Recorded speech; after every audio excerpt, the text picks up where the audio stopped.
You hear me? Yeah. Yeah. Okay, What's okay. going on, Hey, family? what's going on? Man, some interesting off season stuff going around. And I do Absolutely. think starting with this, I guess going into this one, it might be the year we go grab our hopefully CJ Stroud, who's having himself an absolute killer game. Last time I checked, halftime, 3 touchdowns, tied an NFL record. Crazy. Going crazy, bro. Like, just watching him play, man, it just get me excited. Like, well, I'm Dude. ready. I'm ready to get me one of those. You know what I'm saying? I want one of those. That's what we Dude, call that. I know. I don't need, like, even watching it is like, why didn't, obviously we would have had no chance to move up and grab Stroud or anything like Mhm. that. But it's like, why can't we just, I get it. Like, I don't really want to suck, but And it's we're just crazy, never like, going to get a chance at those guys. bro, and not just a rookie quarterback, a rookie head coach, like, bro, like everything about them is young, and they're proving that you can win that way in the NFL. Like, it's inspiration because it just shows you that there is other ways to be able to be successful in the NFL. Like, you don't have to just have a veteran quarterback, a veteran head coach. Like, you just get the right people. I think that's what's most important. Just get the right people, man. Know how to identify your people. All right. And Dude. that's what we're gonna do tonight. What are we gonna do? We're gonna identify our quarterback. You hear me? Like, for Yeah, sure. dude. 100%, 100%. Hey, we got Six Shooter Nation in here. Skull family, salute. What's up? Norcius is in here. Yo, 45-14 now. Crazy. Dang. I haven't even Spanking them. looked. Did CJ Stroud get his 4th touchdown? Most likely. That boy Probably, balling. which would have beat the record. What up, Skull Mafia? Ooh. PG4L. This is why we need a new quarterback, dude. 100%. Dude, I know it's insane. What up, Young Smokey? What up, dude? Young Smokey in the building. What's happening? Let's go. We need to pick Daniels. Oh, we're gonna Oh, we're dive gonna we in. we gonna get it. We're gonna get to that. You know what I mean? We're gonna get Flacco to looking that. like Mullins with 2 pick sixes. Oh man, I missed those. Okay, so that makes sense. That makes sense. But Yeah. Oh, he had 2 pick sixes. Okay, yeah. Shout out to the ones who wanted Flacco. You know what I'm saying? yeah, right. For sure. Hell yeah, though, man. But hey, I'm excited. I'm excited to get into this. We're gonna look at our quarterback. We're gonna listen. I'm from now until the draft comes. This is my our quarterback. You hear me? Like, I don't give a damn. When we watching him, I'm watching him in purple and gold. I'm expecting him to be in purple and gold again. So I'm Yeah, treating it as such. Like, he is our quarterback right now. I mean, dude. he's already a Viking. Oh man, I'm scared. I'm scared. I got. I mean, that's the thing with Stroud too. Is that's one thing going about. Like anybody that questions the idea of wanting to have a legit franchise quarterback, and you see Stroud come in here and do what he's doing year one as a rookie. And the thing about him is, like, a lot of people, I get it. They'll say it's a team game. Quarterbacks, when, like with Kirk Cousins or whatever, if he's losing, it's the team. If he's winning, it's Kirk Cousins, whatever. But that's the thing, is like the quarterback does have so much to do with the team, because when CJ Stroud, a rookie, was down at the end, like I think there's like towards the end of the season, he missed like 3 games or 2 games. They got demolished in those games. And as soon as he comes back, they're just beating teams up. And obviously, again, in the first round of playoffs, which is insane. Crazy. He already, think about this. CJ Stroud is gonna mess around and have more playoff wins than Kirk Chains, man, already. You know what I'm saying? Like, let's just think about that. He already gonna tie him right here. He already tied him. You know what I mean? First year, tied him.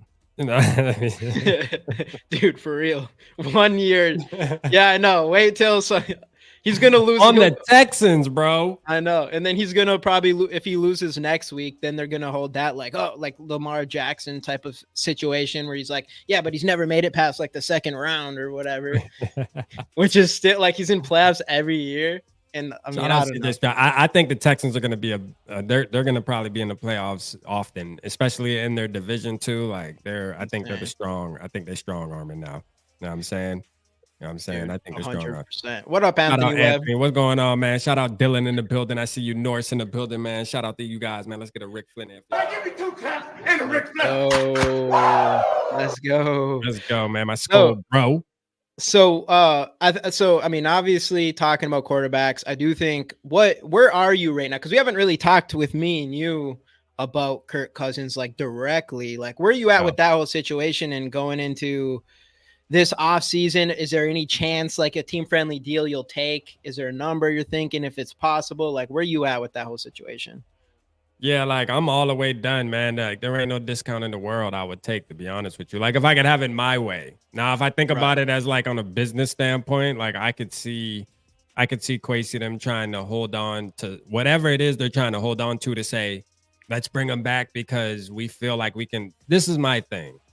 If you don't feel like your whole entire roster is ready to make a push towards the Super Bowl, don't start it. Don't try to hang on to little things that just put a little bit of dressing on it to cover up some shit. Because at the end of the day, like if you're not ready, you're not ready, and it's time to move on and turn the page. Like, Right. Right. does bringing Kirk back actually give you a fighting chance to win a Super Bowl? That is the question. Like, I don't care if it's for 1 year, 2 years. Like, if it's for 2 years, do you really believe that the Vikings are ready to win a Super Bowl in 2 years? You know, and to me, with Kirk Cousins as a quarterback, that's a no, especially for the money he's going to have to get. It just makes no sense. And this is going to be the 7th time we've tried it. So, like, if you've done it 6 times, you've tried to bring in free agents here, you tried to draft here, you tried to do this, and you keep bringing in this guy. And yes, he gets his numbers so that the Kirk stands can sit there and, oh, but he's the top 5 quarterback in the NFL and shit. But it does you nothing. All right. Right. It does you nothing. So that's what. So my thing is no, man. I don't give a damn about the discount. I don't care about none of that. Get him up out of here. Yeah. Yeah, I would say pretty close to that. I mean, absolutely. Like if we moved on from Kirk Cousins in general, I I You'd probably be would happy. I would prefer that. Obviously, yeah. I Yeah. would prefer that. And I'm with you. There's no like the idea if we bring the only thing with me with Kirk Cousins now is for one thing, I mean, it did kind of which I'm not on the side of someone who watched Kirk Cousins get hurt and then saw these backup quarterbacks come in and suck and then be Right. like, well, this is why we need Kirk Cousins. Like, no, it's because we had backup, like literally. I mean, arguably, maybe they shouldn't even be backup quarterbacks or whatever. They're not high end backup quarterbacks. I was hoping they would be. So I'm not someone out here saying like, hey, like Kirk, like us. This is what happens without Kirk Cousins because there is some starters out there, low end starters that probably would still have brought us to the playoffs. Those guys weren't even starters. So with that being said, though, I did see us losing. I didn't expect it to be as bad as it was, I guess. So I'm like, if you were to get like an extremely team friendly deal, I'm saying like 25 million a year. I don't think it's going to happen. I just don't care if that was to happen. If they made that decision, I wouldn't be super pissed. I think if there's no trade clause or what was it? Would it be trade clause or no trade clause? Yeah, the no They can trade. trade them. Like They we don't can want trade them. a no trade clause. Like we Yes. don't want it. Do Right. not put a no trade clause in his contract. 100%. Like, or we get Two Evils boy Carson Wentz. Hey, Honestly, and I was about to say that. Like honestly, before I would pay Kirk Cousins 25 million, bro, yeah. I would bring in a Carson Wentz for like 8 or whatever. Yeah, you can't tell me you know what I'm Carson saying? Wentz. If we had Carson Wentz instead of the whole Dobbs Nick Mullins situation, we probably make playoffs. We probably Absolutely. make playoffs with Carson Absolutely. Wentz, regardless of how anyone feels about him. He's like capable enough. He's These guys capable. weren't capable. Like Kevin O'Connell probably. I mean, I don't think the time was long enough, but like Carson Wentz has showed that he can play at an MVP level at one point in his career. So there's something there too that you can unlock and you can continue to tap into. So KOC might have could have tapped into Carson Wentz. Like I'm all, hey, Too Evil, you bullshit, and we about to be Wentz gang for real, like, dude. Because I feel like I don't know. We'll see what happens. I know Kwesi said like he'd want to keep Kirk around, but to me, I was like, he's saying that, but it's not like, hey, we're gonna do whatever we can to keep Kirk around. It was nothing like that. So I don't think they're gonna want a deal. The Vikings are gonna want their quarterback of their future. And then obviously we're going to be looking at Jayden Daniels here specifically, who is probably the favorite, assuming like, we're not going to get up to 1 and that Caleb Williams will probably get picked there or whatever. But we are in a situation, because I want Jayden Daniels really bad. Who knows how everything's going to roll out throughout this offseason right now with Bill Belichick leaving with Chicago Bears. It'll be interesting to see what they do. My guess is they probably pull the trigger on Caleb Williams, but who knows for sure, because they could get an insane haul if they feel. Did you see what Caleb Williams said, though? What his team said? He's not. Yeah, he put out yesterday. He's not declaring for the draft until the Bears trade out of the number 1 spot. Was that? I wasn't sure if that was a good source or not. Yeah. I don't know that guy though, because that's the same thing with Caleb Williams too. I still don't know if it was a fact that he came out and said he wants what's it called, part ownership in whatever team drafts him. Mm-hmm. Like I don't know if that's like people trying. Y'all smoking crack. Yo, smoking crack, don't sign away. Hey, Young Smokey, let's go. Young Smokey with the 499, man. Let's get you that Rick Flynn there, man. Shout out to you, man. Let's go, my guy. I don't want Caleb boy got added. Wait, hold on. What young Smokey say? What did he say on the thing? Oh shoot, my bad. That sweatshirt is dope. Daydreamer, sadly, that's Vikings life. Daydreaming Kirk didn't get hurt. Yeah, dude. Oh man, 100%. Daydreamer, man. Shout out Smokey, man. Let's go, Smokey. Let's go. Anyway, so like the situation we are, and we don't know what the Bears are going to do. Washington sitting there. They were going to bench Sam Howell, I don't know if someone else got hurt or whatever. He ended up finishing the year off, but they're probably going to go quarterback. And then now the Patriots they definitely need a quarterback. Bill Belichick is obviously gone now. And then you got, Jared Mayo taking over there. So now it is the big question. Like, are they going to try to go quarterback? Is the hype real on Jayden Daniels right now where people think he is a top 3 quarterback? And that's like something that kind of like what happened with the Colts and Anthony Richardson thing. It's something that we're going to have to keep an eye on throughout this offseason. And man, because if he makes it past the Patriots, or if the Patriots don't want him, like I really do think Kwesi is going to try to go up. And if he likes Jayden Daniels enough, I think he's going to go up and grab him, man. Yeah. You know, and there's a strong possibility that Jayden Daniels could move up past Drake May too. There's a possibility there. There's still a possibility because we got to see like pro days and stuff. You know, pro days always they're either going to super hype up quarterbacks depending on what their pro day looks like. Like me, I don't put too much into pro days, especially like wide receivers and stuff like that, running a for this and for that, because at the end of the day, like game speed's a lot different when you're just lining up and even with quarterbacks, when you're just dropping back in a tank top and throwing the rock, like all of those guys technically can do that. You know what I mean? Like I could do that. I'm gonna keep it real.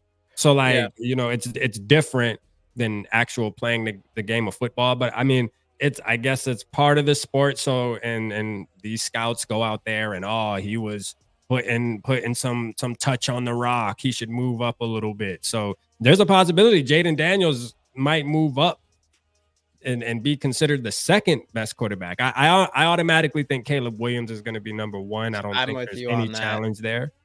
So whoever's going to get him, they're getting him right away. Like there's not going to be any debate. If somebody trades with the Bears, they're going to get Caleb. Like that's just what it is. Yeah, like the hype is coming down on Caleb Williams. It's like mostly whining and stuff, which I'm like, I mean, maybe there's a limit to all that stuff, but first off, I don't know if I 100% believe. Hey, Young Smokey again. Young Smoke turning up for you, man. Let's go. Young Smokey. Turn up on GG. I know y'all did a mock on Daniels fell to 11, and we got DL sweat or sweet. I don't see that happening. Yeah. With Daniels falling to 11, no, there's no way. A lot of these mock drafts, they still have Daniels kind of falling. I don't think he'll fall that far. I mean, we're going to look ourselves to see exactly what we think here. But yeah, man, we're going to have fun and watch some Daniels tape today with you guys. So, you know, this is something that me and Jamie kind of put together throughout the week. We were like, man, let's get together, man, and watch our quarterback, man. Watch our quarterback, all right? Like he is our He's guy already wearing the right colors. He's wearing the right colors. We're speaking it into existence. Like it just is what it is. You know what I mean? Like we're not taking no for an answer. No. Like this is our guy. And I'm with you.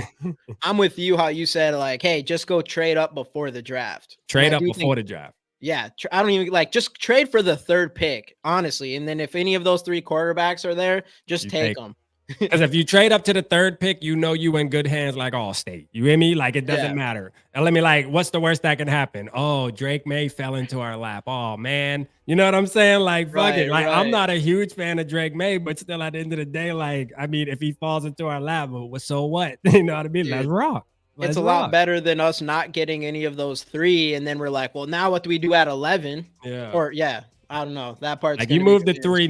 three, nothing bad can happen, man. You move up to Yeah, three, man. You getting whoever you want, pretty much, other than Caleb Williams. right, Young Smokey. Exactly. Call Robert Kraft now, Wills. Yeah, 100%, 100%. Yeah. So, before we go into this, is there anything specific that you're looking for while watching this tape? Like, is there something you want to see from Jayden Daniels that you like to see in your quarterback of the future? Yeah. So and Jamie knows this too, man. I did like a couple, maybe like one or two film studies last season. And so Mm-hmm. my thing is this. I used to have to watch a ton of film in high school. Like high school, our coach was very strict on, hey, y'all groups get together, y'all gonna watch this hour of film, y'all gonna write notes, and then I'm gonna ask y'all about it. And so Mm-hmm. like I watched a ton of film coming up, and now I dread it, right? So Jamie Right. knows this. I tell him like, man, I hate really watching film. But like what I look for though, because I was a DB. So Yeah. obviously I would watch a lot of film on quarterback. So what I want to see is not really the highlight plays. I want to see more of what does he do when there's pressure in his face? Where does his eyes turn? There's a lot of like small things, his footwork, like that's what you really want to pay attention to rather than just paying attention to the throw. Also, this is one thing that I'm really good at when it comes to picking out really good players is look at how they stand in the huddle. Look how they command the team. Like those Mm-hmm. things are important, like character traits. A lot of Right. times Right. that has more to do with how they're going to play the game once they get to the next level. Mm-hmm. So, it's one thing to look at. So there's a bunch of little things, man, I want to look at and kind of, see what he's got, man. Hey, young Yo, Smoke going Smokey's crazy, coming bro. in Young hot, Smoke bro. gonna get you right, bro. Let's get it, man. Let's What's get him a going Rick on, in Young there, Smoke? man. My Let's guy right go. here. I think y'all will see ball security only 4 interceptions, 71% completions on percentage, 3,800 yards, 40 touchdowns, 1K running, 10 touchdowns. SEC, dude, 100%, Let's go, 100%, Smoke. dude. And that's the thing about him. And obviously, I don't actually. I'm gonna bring up his PFF stuff real quick. But that's the thing from him. I know this was like a really big season in comparison to his last ones, but it sounds like what people say about him is that he just stands tall in the pocket, which has Yeah, been an improvement for him, and yeah, that he does, like you were to your point, he does command the huddle. yeah. So Dylan asked the question, have you guys seen much of Jayden Daniels before this film study? And Dylan, I can say no. All right. So I haven't like done a deep dive into Jayden Daniels. So this is gonna be fun for me because I mean, obviously I watched his highlights and I watched a couple things, but I didn't really deep dive into it where I'm looking at it like, okay, here's his flaws too, Yeah. because every player is gonna have flaws too. Like what you can't do, and you can if it doesn't matter to you, if you just want to follow the hype. But what you can't really do is click on those videos on YouTube that say, best quarterback in the nation, and they just have a fire ass thumbnail, and you're gonna see every single good play that this guy has done this season, because that's gonna make you really want a guy. You know what I'm saying? That's gonna make you really want a guy. But you gotta. This is good because we're gonna see you. Some of y'all might love him now, but you might watch this with us tonight and say, I don't know if I really like how he does this and how he does that, though. Like, is that going to work in the NFL? And maybe we'll learn that together tonight. You know what I mean? Like, there's a possibility we walk away from this video and say, oh, no, man. Like, yeah, he fire, but you know what I'm saying? It's different when you're watching a highlight video when you can put what you want us to see on that mug. Right. Yeah, dude, 100%. And that's why that's an interesting thing too. Is I mean, he is a guy who's kind of known as a running quarterback. I mean, obviously, 3,800 yards, 41 touchdowns or whatever. I mean, he's also can pass. But when you do watch a running quarterback, you do wonder. There's questions you do have. Like, is he a guy that's gonna, tuck the ball anytime there is pressure? Even though I would easily, I would prefer that more than what we've been dealing with. But at the same time, you do want to see him, still instead of just running right away, also have the idea of like keeping his eyes down the field. Cause that's what I'm going to look forward to. And I'm hoping I see some of that from him, is not just tucking the ball and run when the pressure's on, to, be able to move out of the pocket and keep his eyes down the field and make some throws, maybe rolling out or whatever. Stuff you do see with, like, I don't know, like you do, like stuff you see with Caleb. It doesn't have to be like Caleb Williams level, but some kind of things where they're just like, they're trying to avoid as much pressure, and then they just throw one up, and the guy gets it.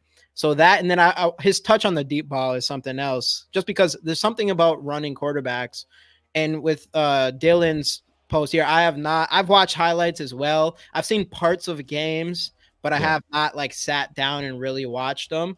I like the stats in general just, fly off the page. They do. And like that's the thing too with the Heisman, you kind of gotta, I mean, you obviously gotta put some weight in there. You gotta put some weight on that he won the Heisman. But again, like when you, like Jamie was saying, like just like Lamar, when you're doing both, like winning the Heisman it just makes it a little easier for people to vote for you to win the Heisman, because I mean, you're damn near running more yards than you're running back on your team, and you're passing because you're the quarterback. Like, it's kind of like, yeah, we got to kind of give this guy the Heisman type shit. You know what I'm saying? Like, dude, for real. And that's why. So what do I got here? So this is his grades, offensive grades from last season: 94.7, 92 in the pass, 92.4 in the run. And then, I mean, in 2019 with Arizona State, 66.7, just consistently improved every single year. With ultimately, let's see if I can get the. I'm surprised there's not the stats on this one. Yo, he runs like Lamar Jackson a little bit too. Like when I watched his highlight tape, like I mean, that boy got some wheels on him, man. He got some wheels on him. And I know people are concerned. I see some people in the chat about his weight. I'm gonna tell you, he'll put on some weight naturally. He'll put on some weight, but he's not a small kid though, man. This dude's 6'4", 210 pounds. All right. Kirk Cousins is 6'3", 205 pounds. So like, it's not like he just is slender. He's a slender guy. That's all it is. You know what I'm saying? Right. Yeah, exactly. And that's the thing. Yeah, he is kind of slender, but he's not that small. Like, I don't think that's going to be, like you said, 6'4", 210. I think he's going to be fine. At least as long as he can see over the offensive line, unlike Bryce Young, like that's all I care about now. Right. But yeah, like Smokey said, 3,800 yards, 40 touchdowns, 4 interceptions. Like I said, 94.7 PFF grade. I mean, obviously an insane season here. And then one more thing before we get going here. Again, everybody, I got something kind of cool for a giveaway for this show. This is going to be, we got our boy Smokey in here. All right, I'm going to Smokey again with the knot. That boy dropping $100 on you, man. Shout out Smokey. We're going to be giving away a few things here. We're going to give away a few things here. You got to stay to the end to win this. You got to stay to the end. All right, but this is what we're going to do here. First, the smallest thing, which some people probably won't care too much about, but hey, you never know. By the way, let me read this off real quick here, though. Let's chart out his average depth of years. Does he aim for the tight end? Does he aim outside, middle of the field? We need equivalent of NBA shot chart. Dude, let's go, man. I like that. Smokey need a podcast. Let's go, you need to start it, man. Hey, drop the link, bro. Like, tap in for sure. Let's go, young Smokey. Podcast. Let's go. So the first card, we'll do 3 cards tonight. The first one is a Lewisine auto, 1 of 1. This is a pretty sick card. Obviously, Lewisine hasn't lived up to expectations. well, the boy Kyle Hamilton is a first team All-Star, whatever. I'm telling you, it's all good here. But just to make you feel a little bit better, we'll switch that out with a Cam Bynum rookie auto. Guy stepped up this year for sure. Love that. Get those hashtag goals in the comments, and then we'll end it with, this is a pretty good card here, actually. This is a Justin Jefferson Select Premier Rookie Silver Auto. Let's go. Let's go. Shout out to Evil, man. Shout out to Evil in the building, man. Let's go. Great job, Jamie. Throw Cousins in the trash. I don't have any Cousins cards, man. Stroud is him. Is he still balling or what? What the heck would anyone want a Lewisine card? Hey, you never know. You never know. Never know. unless we get rid of him right now. But hey, it's there. It's there. Get those hashtag scores in the comments. Yeah, Texans smack. They smacked the damn Browns. It's a wrap. You know what I'm saying? It's over with. Oh. Yeah, they I'd did rather them dirty. toilet paper than the scene card. Both are used to wipe shit. All right, we don't have to run the Lewis scene card, I guess. But yeah, you never know, man. He might turn into an all pro next season, bro. Like, you know what I'm saying? Hey, we're probably not going in the season with Harrison Smith. So yeah, so I feel like next season will be the season where Lewis Scene's gonna have to prove itself. Like if he doesn't get a starting spot after Harrison Smith is gone and he doesn't get a starting spot through training camp, then yeah it's over with. Even a backup spot at this point. Yeah, he a bust at that point for sure. All right, let's jump into this, huh? Let's get into it, man. Let's watch some film, man. Let's do it. Hey, all right, let's eject Kirk Cousins from the solar system. Let's get May, Williams, or Daniels. Trade JJ. Man, here you go with that trade JJ to him. Dude, hey, I'm cool with either one of them quarterbacks, though. I'm gonna keep it real. Yeah, me too. Yeah, any of those. I mean, Daniels and JJ, that's like a match made in heaven. Both LSU guys. No, I mean, come on. Game it makes sense. It makes sense. It makes sense, man. You know, LSU. Let's go, man. Skull SU, man. He did see more. Bro, Jay Ward seen more playing time than Scene. He did. I think seeing aggressive with Flores should work, but boy, it gets hurt too much, dude. That is also true. That is also true. Yeah, get those hashtag skulls in. Get those man. Drop hashtag skull, man. Let's go, man. Get a chance to win this. All right, let's jump into this. Yeah, man. Let's get it popping. Well, first, let's do some a shout out to at NFL Fan Zone. Whoever hooked up this video, all 22. We'll call out this channel real quick. Philip Hughes, you know, showing you out. Anybody's watching, go subscribe to Philip Hughes. But we're gonna use this for some film here. It's kind of cool because they got all the routes and stuff. Yep. So this is actually a good film breakdown, man. So we can make our own assessment on this right here. And it's gonna be good, man. Let's watch our future quarterback, man. Let's watch him. Let's get it. The next CJ Stroud right here, except for more running ability. Yeah, exactly. All right, let's run it. First play. So that right there was a pretty basic, easy throw, you know. So it's always good to see your quarterback be able to make the easy throws too, like straight up. Like those are the throws you want him to make. Routine here. Routine throw. Easy. Every quarterback that's playing should be able to make that. You know what I mean? Like, sure. All right, let's see what we got here. Pressure.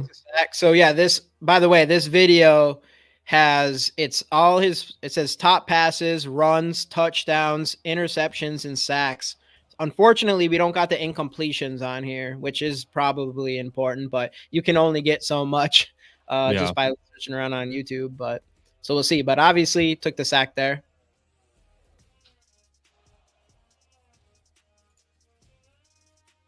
Oh, let's see. They're gonna show it. They're showing it again. Oh no, yeah, they showed it again. Yeah. So there was really nothing he could do there. You know what I mean? You had to take that sack. Yep. All right, let's see what else we got going on here. So obviously, this you don't see from Kirk Cousins ever. Bro, and just look how he makes a quick decision to go ahead and take it. It's out. You know what I'm saying? Now, that could be a QB draw. That could have been, it looks like it possibly could have been a QB draw play. Because I don't even think he looked at any. He didn't even look down the field at all. So nice throws there. Nice throw outside the numbers. Like that's a tough throw to make. And I do think that they I think they're rolling through, since this is Florida State. I think they're going to go game by game from the beginning of the season. And I know he just kept picking it up as the season went down as well. And he didn't have a great game against Florida State. Florida State balled out. I picked Florida State to win that game, the first game of the season. And like Florida State actually put the work on his ass, to be honest with you. That was nice, though. That was a nice throw, though. Oh, they didn't do the replay on that one. So takes a sack there. So that's one thing, again, like when watching a quarterback like him, is when the pressure's on, and that's what I'm saying what I'll be looking at too is like when the pressure's on, is he like right there? It looked like he was really trying to figure out a way to run with the ball instead of just get out of the pocket and extend the play with his arm there.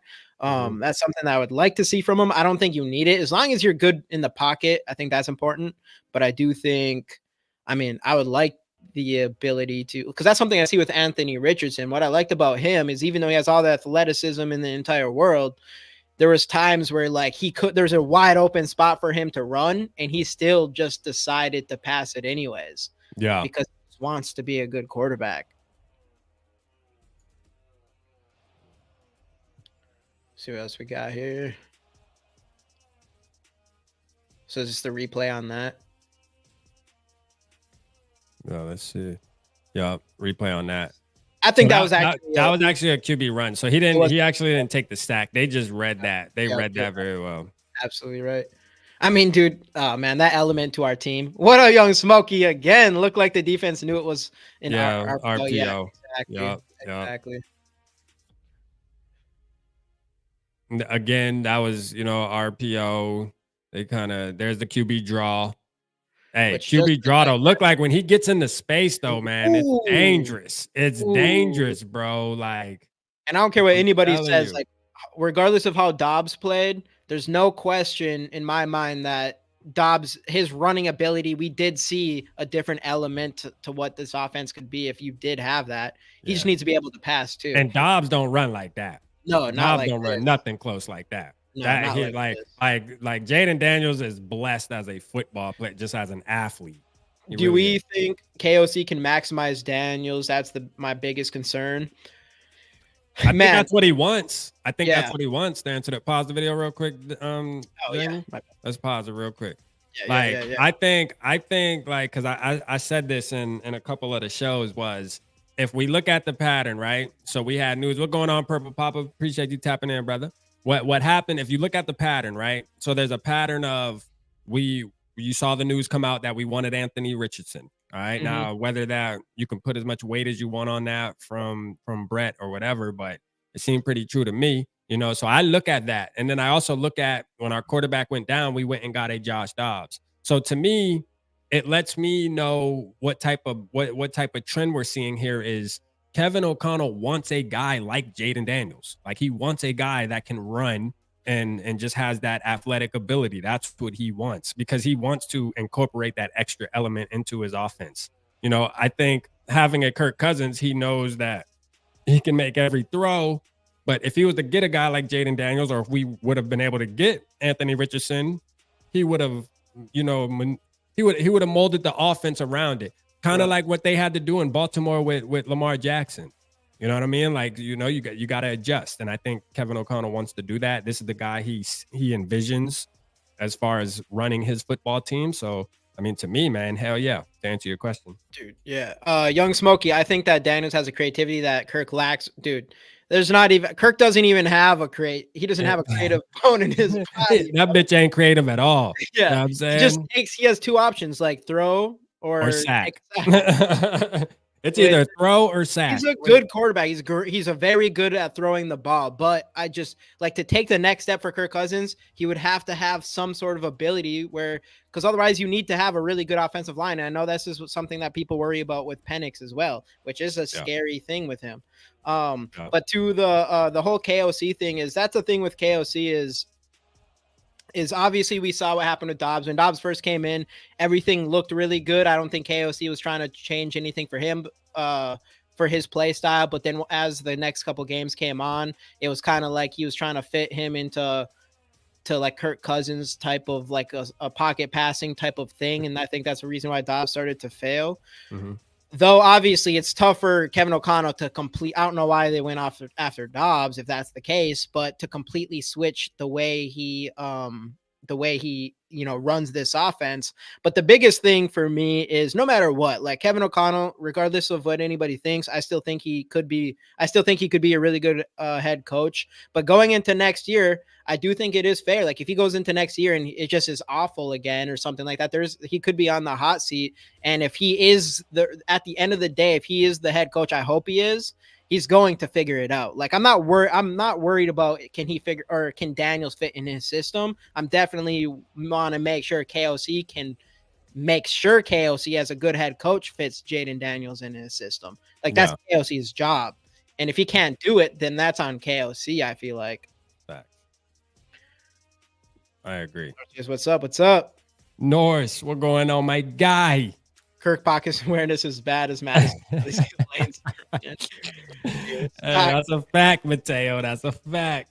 I mean, we ain't gonna get to that, man. We watching our future quarterback right now. We get to that. All right, let's see what else we got. The running is obviously insane. I mean, good throws. Good throws, yep. So far, good. So far, so good with the throws and stuff. Like, I mean, this other RPO. Like, see that's what I want, man. Like that. Ooh, took a big lick right there. You know what I'm saying? Took a big lick. Like in the NFL.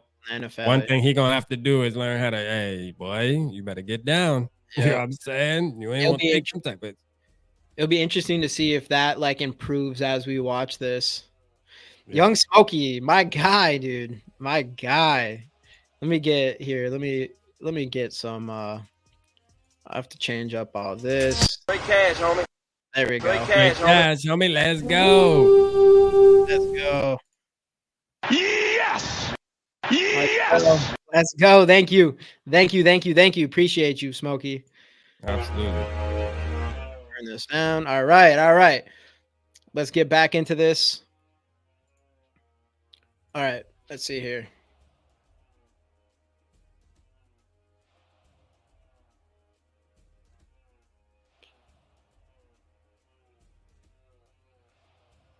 Yeah, definitely will have to slide. That's all right.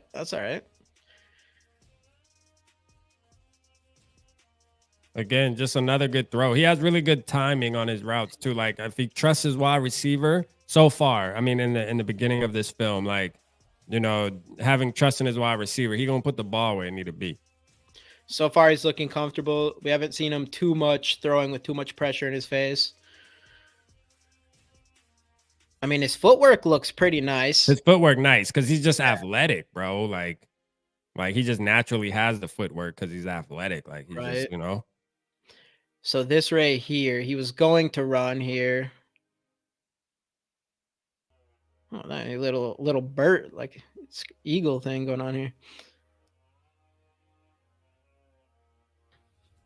Really couldn't do nothing with it. Shout out Norris with the 5, man. Let's go. Cringe is right. Questioning KOC. He couldn't change the shit up with the 3 quarterbacks he had. That biatch is soft. Hey. Dude, I mean, in my opinion, I'm like, it's camp. Obviously, Stefanski's doing it. He is losing right now and just lost in the playoffs. But that is tough for a coach to just have 3 different quarterbacks. I don't know. I think he deserves a little bit of an excuse there. That's why I'm like, going into next season, we'll see how it is. And I mean, if we see anything, it's a little bit different. And I also think about this. Like, there's only but so much you can do. First of all, with a 5th round rookie. All right, a 5th round rookie. Like, we knew that. I mean, I was spreading the Jared Mahomes Hall vibes because obviously I wanted it to happen. I wanted him to be good, right? But in reality, we're talking about a 5th round rookie, and then we're talking about Josh effing Dobbs, bro. Like, he's been on 7 teams. There's been probably 14 different coaches that couldn't do shit with this guy. You know what I mean? Like, this guy's just, there's nothing you could do with him. You know what I mean? Like, I'm sorry. I love, as a person, as a human being, bro, like Josh Dobbs seems super cool. When he had his big game, I went and watched all his interviews, fell in love with the guy as a person. You know what I mean? Like, damn, I'm glad he's a Viking. But on the field, though, like, there's nothing you can do with Dobbs, man. Like, Dobbs is Dobbs. Like, he's, you know what I mean? He's not good. He's just not. And like that, I'm the same way. Like, I'm hopeful. Like, obviously, I want Jaren Hall to come in and be I'm like, chances are very slim, but that little part of me is like, hey, I still hope he does. That's why I wanted to see him at the end of the season, because you don't know for sure. Well, now we kind of know, like, okay, I think the NFL is too fast for him right now. Maybe too much of a project, whatever.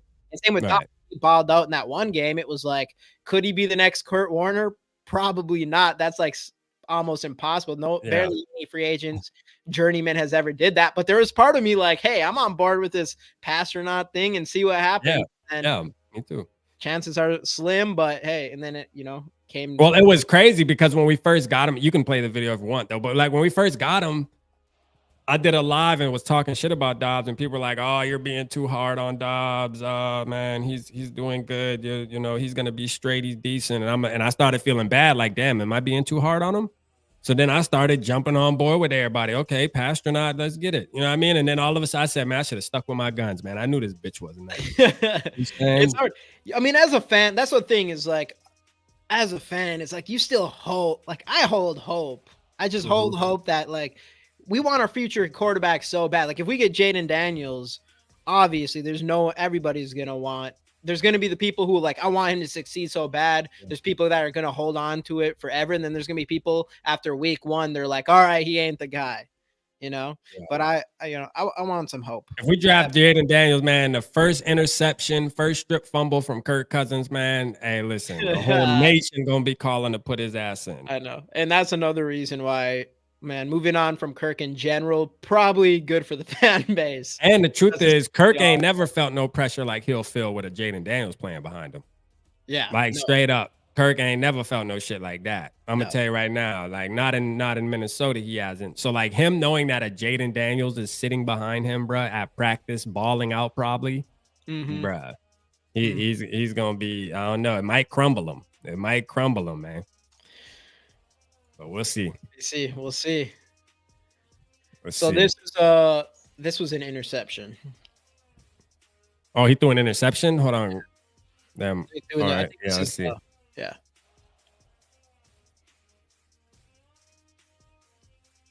Ooh. Wide receiver fail. Yeah. So it was a timing route. It was a timing route. Wide receiver slip. And that's one of his 4 interceptions this season. I think he threw another one in this game, matter of fact. I think 2 of his interceptions might have came in this game, if I recall. So I like that so this is an example. Obviously, he didn't get the ball off, but he was trying to roll out of the pocket and extend the time there. I mean, good passes so far. Pretty easy passes. Yeah. We'll hopefully see some deep balls to some extent here.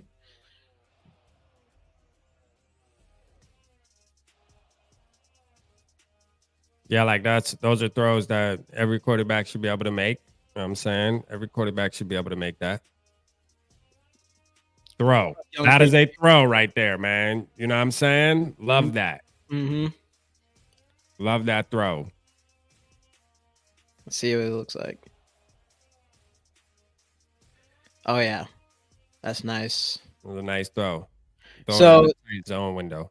So far, we are seeing a lot, like not a lot in the middle of the field. I have a feeling this one is though. Yeah, that one's in the middle of the field. We're seeing a lot towards the edge or to the sidelines, which is good, you know, because those are the tougher throws. Yeah, I mean you have a little window to throw to. So right there, you know, look to the left. Knew his route was going to be on the right, but look to the left to look the safety off.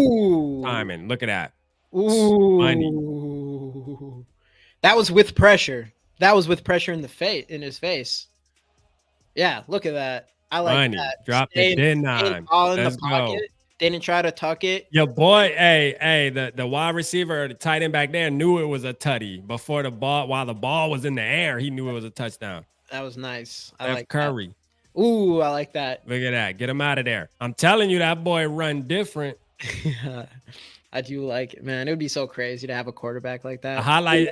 This film finna start getting crazy now because you know the Florida State game was a game that they kind of got hit in the mouth, but then after that they started taking off. Right. Starting with this one here. Come on. Oh, there it is. Dropped it in the bucket. Look at that. Oh, what is that? That was over 50 yards. Big money, man. Let's watch it again. That was over 50 yards. Again, man. Just dropping that thing in that bucket, man. I love it. Let's go. Let's go. Easy throw. Luckily, we got wide receivers that can do shit like that. JJ. Back. It's JJ. As long as we keep JJ. Addison. Addison, yeah.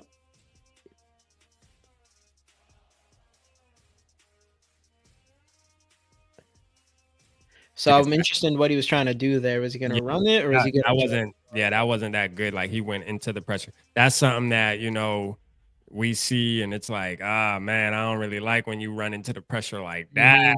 Right. That's some Kirk Cousins shit right there. Nice. Ooh. Nice. God, it's just so athletic. It's crazy. Nice.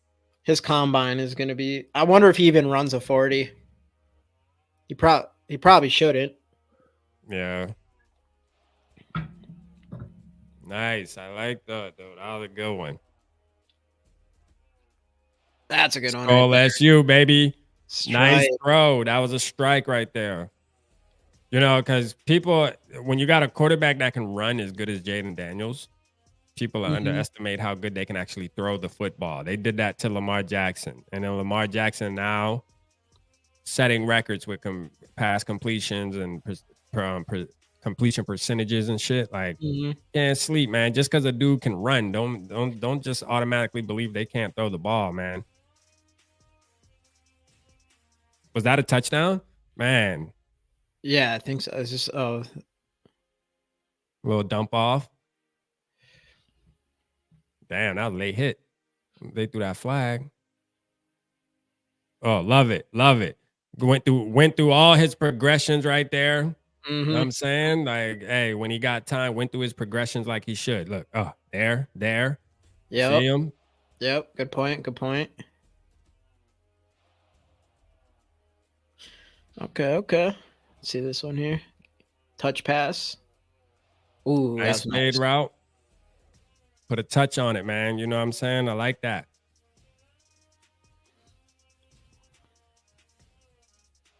Dude, 100% young Cringer gamer. He has really good pocket presence. Like, look at him. He's Throw like Lamar. He's very Lamar-esque. He's very Lamar-esque. I like that. I liked what I saw there.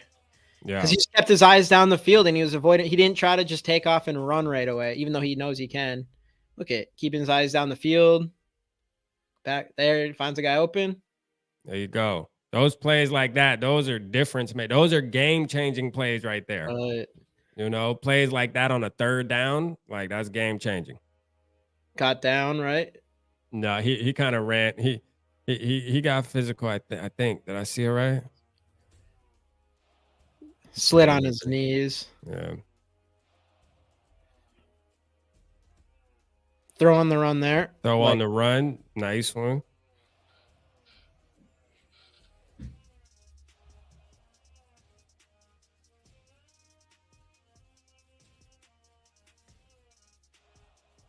Yeah, that was good. Let's see. Hit this crosser, man. Where you going to put it? Oh, he threw it.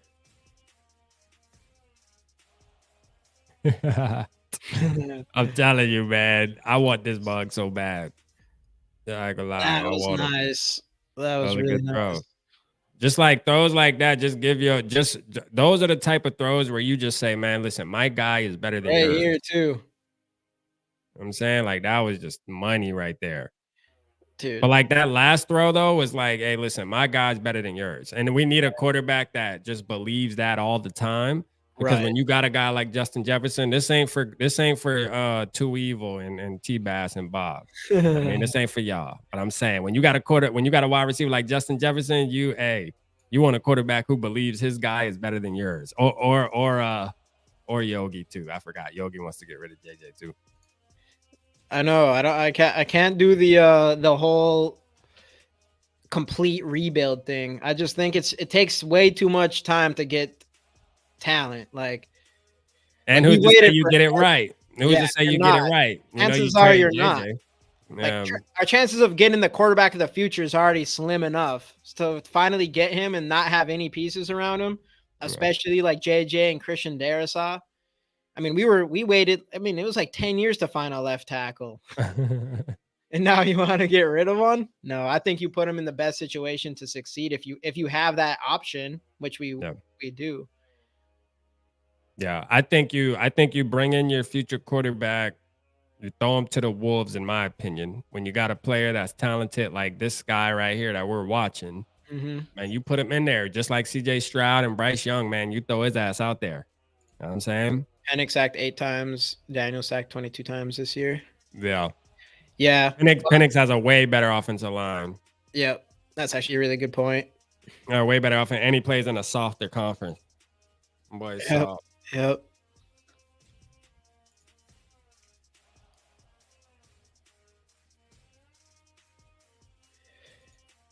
It's not easy. It's easier, but like easier than quarterback. We've been, as Viking fans, we've been spoiled with wide receivers. But look at the Chiefs right now. Even though obviously they get rid of Tyreek, but took that hit. Oh yeah, that game's about to come on too. Yeah, it's cold as hell out that game, boy. Dude, chills like -31 or some shit. Like that is crazy, bro. Dude, what? And I'm surprised they're even letting them play. And there's gonna be some motherfuckers out there with no shirt on out in the crowd too. I guarantee that.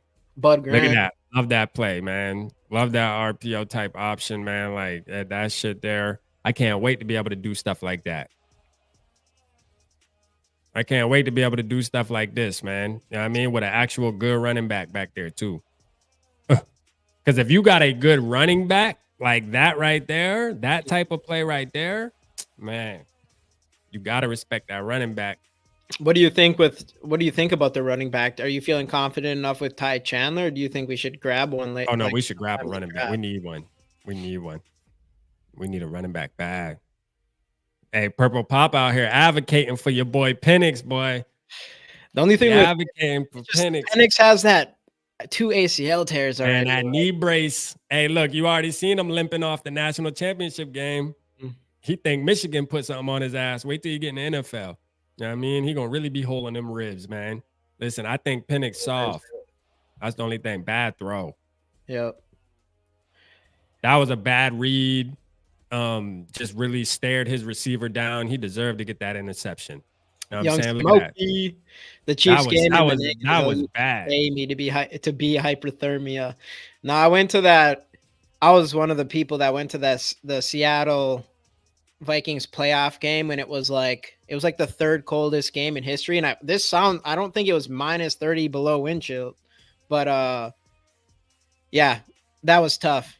That was cold, and obviously heartbreak, and then a cold walk to the car. I ain't gonna lie, whoever they're playing right now, I can't really see, but they putting it on his ass though. I ain't gonna lie, they getting on his ass, boy. They on Jayden Daniels' ass, boy. He had a miserable half right there. Hey, what up, Eric? Nice. I don't know if I said what up to Barber 90. Shout out to Barber, gonna fade you up, man. Let's go. This was a good throw though. Ooh. That was a good throw right there, man. You know what I'm saying? Coming across the middle like that. Stood in the pocket. That was a beast of a throw right there. Dude. You know what I'm saying? And his wide receiver didn't even have to like slow down. Yeah. See, that's pretty nice. Especially the fact that this dude had over 1,000 yards on the ground. Standing tall in the pocket. That was little underthrow. Yeah, that was an underthrow. That wasn't a good throw. His receiver saved him. His receiver really saved him on that one.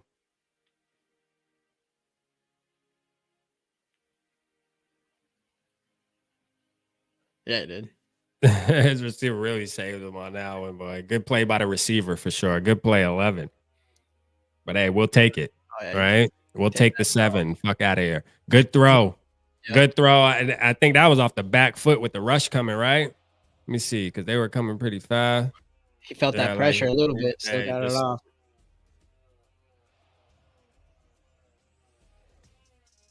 Oh, yeah. See, like plays like that are what's going to be crucial on like third downs and shit where we need, even second and longs. Like to be able to cut your second and long, like say you're 2nd and 9, and for you to just something simple like that, that's probably so natural for him to do, to cut your third down to a 3rd and 3, 3rd and 2. Like, bro, dude, I can't wait. 100%. You don't get that. Like, that's the thing. Yeah, that's with Kirk Cousins. You just don't get that as an option. You got to depend on things to go right. You got to depend on the offensive line to block. You got to depend on the receiver, tight end, or running back to catch the ball. There's just too many factors that have to go right.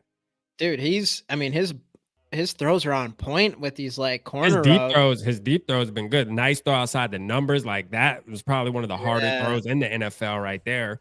To get those are it accurate nice. like that, like shit, bro. You guys are It's getting nice. Jay McCarthy. What up, John Hendricks? You guys are getting JJ McCarthy. Hey, look, yeah, hey, don't bribe me with a good ass time, John Hendricks, because I'm a Michigan guy. So you know what I'm saying, like JJ. Actually, so let's say in a scenario that we top 3 quarterbacks are taken, Jayden Daniels is taken. Mm. Are you interested in grabbing JJ McCarthy in the second round? Bro, I am. Like if we're able to get, like, I put it like this. If we're able to get like Sweat or Kurt, I seen you guys got Verse. You guys drafted Verse off in your mock draft, which that mock draft was fire. Kind of like how y'all did it.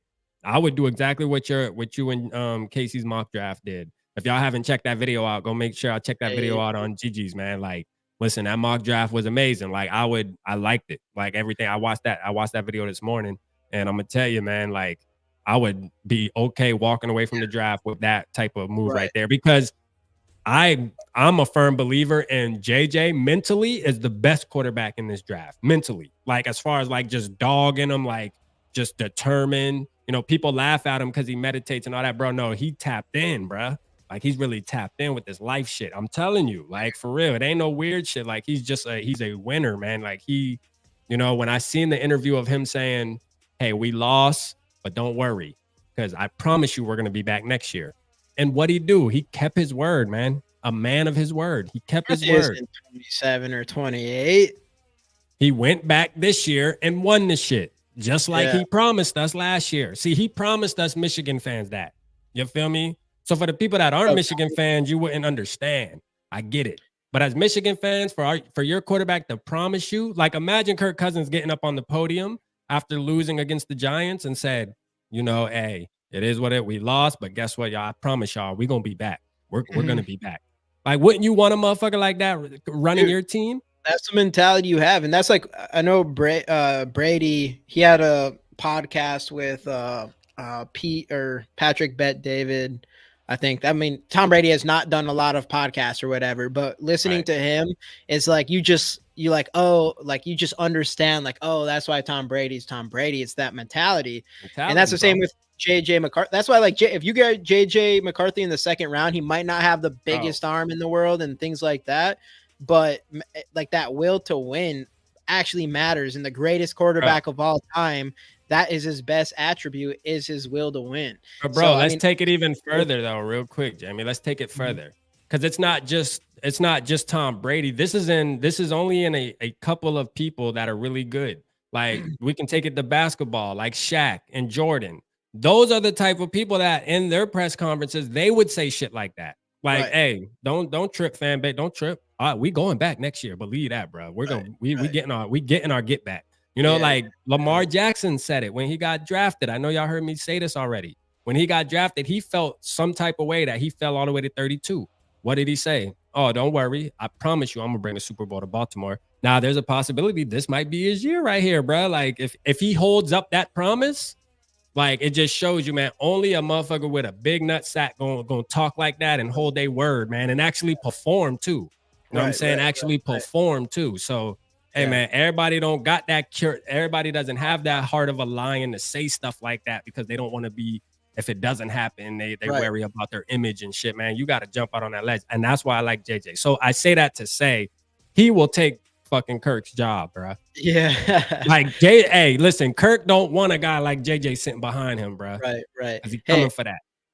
First, shout out to Anthony Edwards for the Timberwolves, because the Minnesota sports team, they definitely got a guy with that mentality. Like killer mentality, bro. The guy who's he could be in the biggest stage in the world, miss 5 shots in a row and still go take the 6-1 and pop his shit too. Yeah. And pop his shit. And this goes down to like the whole thing with the Phil Mackey interview with what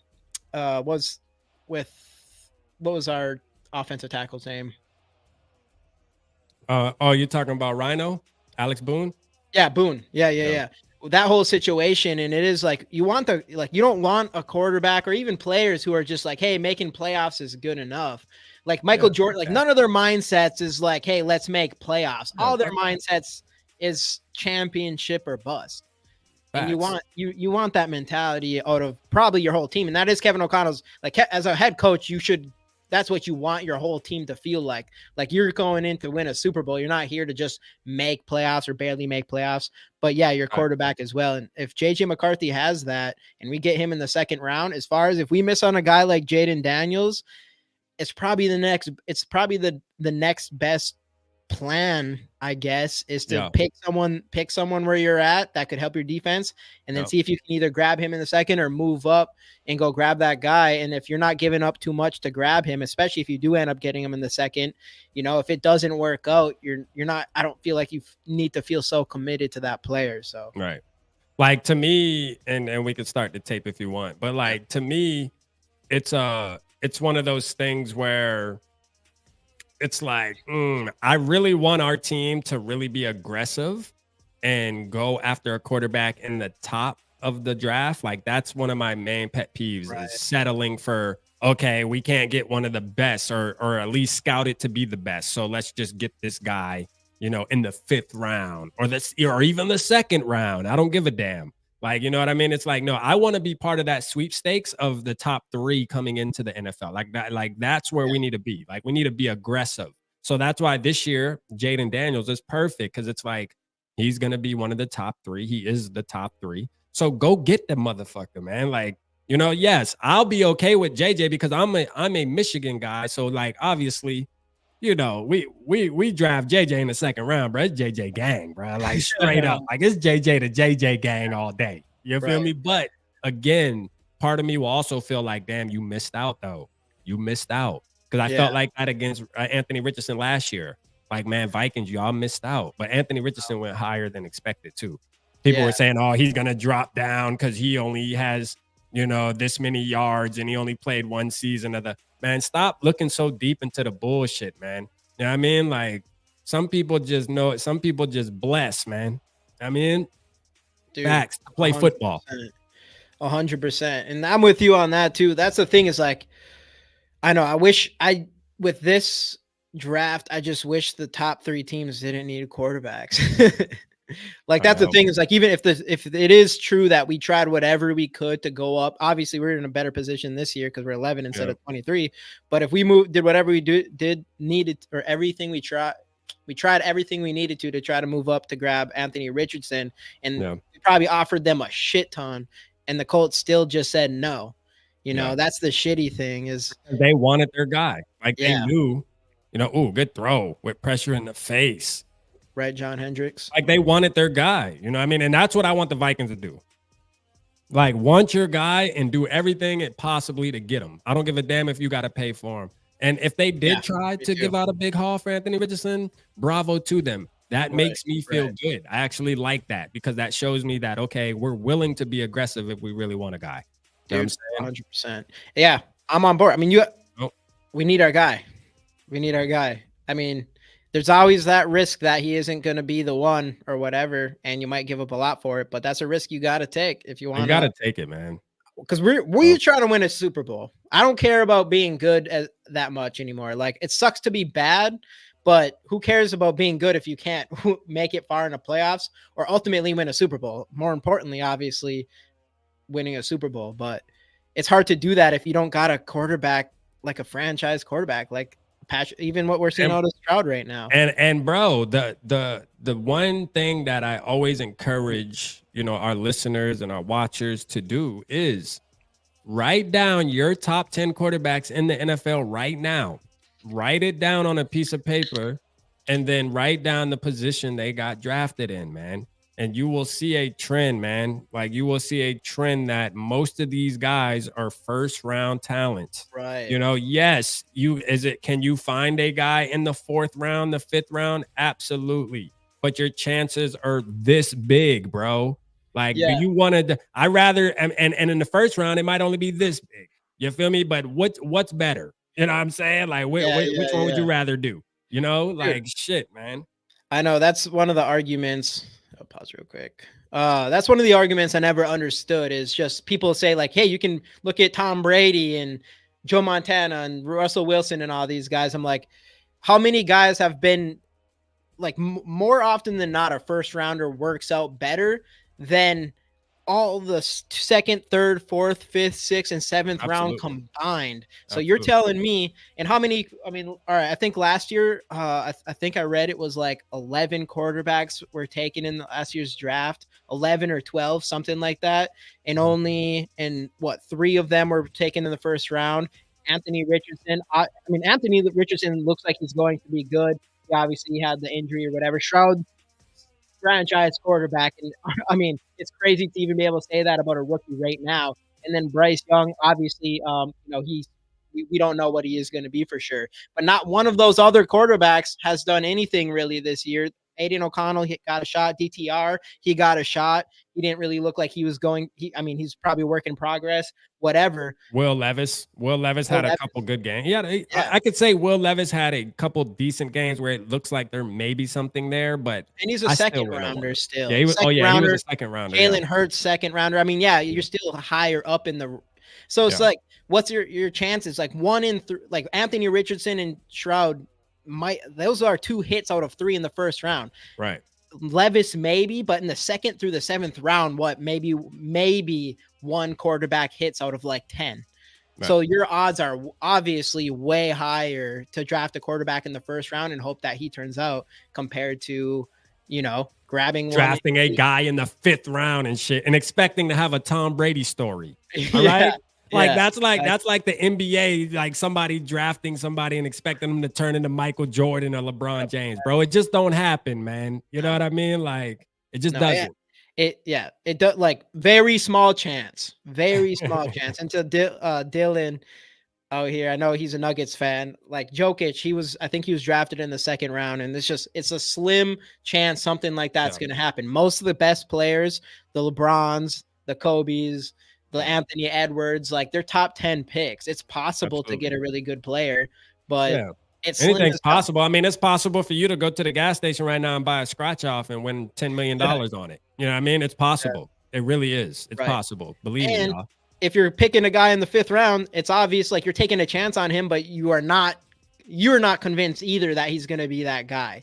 You're just obviously, otherwise you want to let him get to the 5th round. So I don't know, but we'll keep rolling here. Yeah. But that's why I'm with you. If you got a guy, it's this. He caught his own pass. Yeah. It's time to just go and get your guy. Time to go get him, man. Be aggressive, man. Go get who you want. Like pay for what you want. You know what I'm saying? Like that's just how I feel. Pay for what you want. Because like what's gonna happen? What's gonna happen with Kwesi and Kevin O'Connell is they ask them fuck around and get fired right with Kirk. I'm gonna tell you right now. Right. They bring Kirk back and we mess around and back into the playoffs next season. I'm gonna tell you, or barely miss the playoffs. I'm gonna tell you, they gonna see, and you're gonna get fired behind a GM before you's decision. Yep. Now I'm saying you're gonna let somebody else's decision fire your ass. Yeah. Like, come on, man. Dude. I honestly do think Kwesi, like he really wants to get his quarterback. Like I think last year, if the Anthony Richards stuff is real, then obviously that's an idea. I think he really does. And I'm sure they also know like this is going to be the difference. Like if he fails at that, like he's probably going to end up being fired as a GM potentially, unless he gets lucky. Like, what's his name from San Francisco? John Lynch from San Francisco with Brock Purdy or something like that. But think about it. Like, why would you want to take a GM job and all of that just to, pretty much recycle what the last regime did? Like that. I mean, what's the point of that shit? You know what I'm saying? Like, like I'm a believer in, man, build your own damn legacy.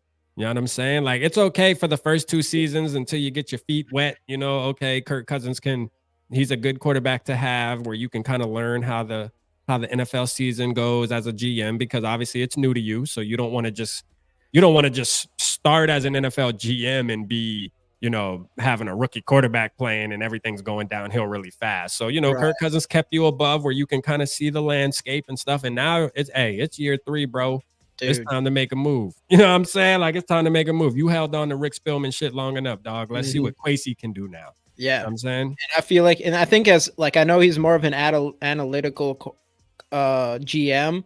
And I don't know if you're looking at it from an analytical standpoint, like, that it's already been said that a lot of these teams who are winning, they have a quarterback on a rookie deal. And that's another thing too with a Kirk thing. I mean, if we even sign him, if we sign him 25 million a year, that eats up 2 years of the rookie of a 5-year rookie contract. Exactly. So now you only have 3 years left for that window. So that's something to think about as well when looking at that. And I do think like if there's anybody who's going to realize that shit, it's going to be a guy like Kwesi. Yeah. As an analytical You would guy. think. You would Yeah, think. you would think anyways. You know what Yeah. I'm saying? Easy throw. The play before that, I don't like how he stepped into the sack. Like, I hate when quarterbacks step into sacks, bro. Like, Well, that's the thing that I'm a little bit worried about him so far is just because he wants to run. yeah, there's been a couple plays where, you know, throughout this process that we've been watching where he kind of like his awareness of the defensive line hasn't been the greatest. You know what I mean? He makes up for it in plays like that, though. But I mean, still yet, like in the NFL, there's those type of plays are going to be few and far in between. Right. You know, like we'll see running plays like that, but they're not going to happen often like they are in college going against, you know, LSU playing a team like Missouri or some bullshit like that. Like, it's just, I mean, it's not going to happen in the NFL like that. Right. Yeah. But that throw right there, that'll happen in the NFL, though. And that's the thing about him. Like, even if I'm watching him and I'm a little weary that he wants to run instead, when the pocket's collapsing, he's like gonna want to always run instead of trying to like get away from the pressure. Yeah. Let's see what he does here. Something. So like right here, he decides to run. I mean, who knows if anybody was open. Right. But the reality is like, as long as he's a good pocket passer, it's not as big of a deal. And that actually was decent pocket presence right there. I mean, defense kind of just played. They played a good play, you know. No, a lot of plays you have to credit the defense, man. Sometimes the defense just, you know, sniffs out plays. I mean, these guys are trying to make it to the league too. So, you know, just like in the NFL, you always say, man, these guys get paid too. So I forgot the whole peacock thing. You guys are crazy. Rap, please address the question. What's more important, a franchise quarterback or getting a defensive player? I know what I know. Just tell quarterback. Leave. Quarterback, Papa. My bad. I don't have the comments on y'all too, man. So I'm not ignoring y'all, man. I promise. I'm just I actually got them. I got them on my phone. Actually, I got the comments because I got it blowed up, man. I'm not like on Jamie, man. You know, Jamie got the 2 double screens over there and stuff, man. I got to upgrade here, but I got y'all on my phone, so I'm kind of like looking down at my phone every once in a while. But my bad, Papa. I'm not ignoring you if that's what you think. But yeah, quarterback. Facts. I'm gonna put my phone up here so I can see our comments. Here we go. All right, I'm in there. All right, let's get it. Yeah, quarterback all day. Quarterback all day, man. Yeah, I'm on team quarterback. Like one defensive player, of course, quarterback. There's no. I mean, Stroud's proven that. Stroud's proven that today. That's how important that one player has been on this team. He took a team that was bottom 3 in the NFL and now brought them to the playoffs. And when he was injured during the season, they were ass. So it shows like how important he was to that team. There's not a single defender that makes that kind of impact. Shout out Raphael in the building. I see he said KC or Dolphins. To be honest with you, man, I had to tell my wife tonight, man. I had to pull for the Dolphins. You know, my stepfather is a Dolphins fan, and you know, KC's they've had their share of Super Bowls in the past couple of years, man. Let somebody else win, man. I'm going Dolphins. Although I don't think they're going to win, but I want them to. It's hard. With it being that cold, you're expecting a lot of running.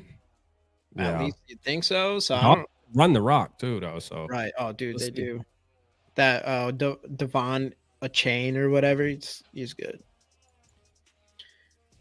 John Henry said, I hope we do trade JJ. Learn your lesson. Listen, we are not on the trade JJ train, John. That's your boy. That's your brethren.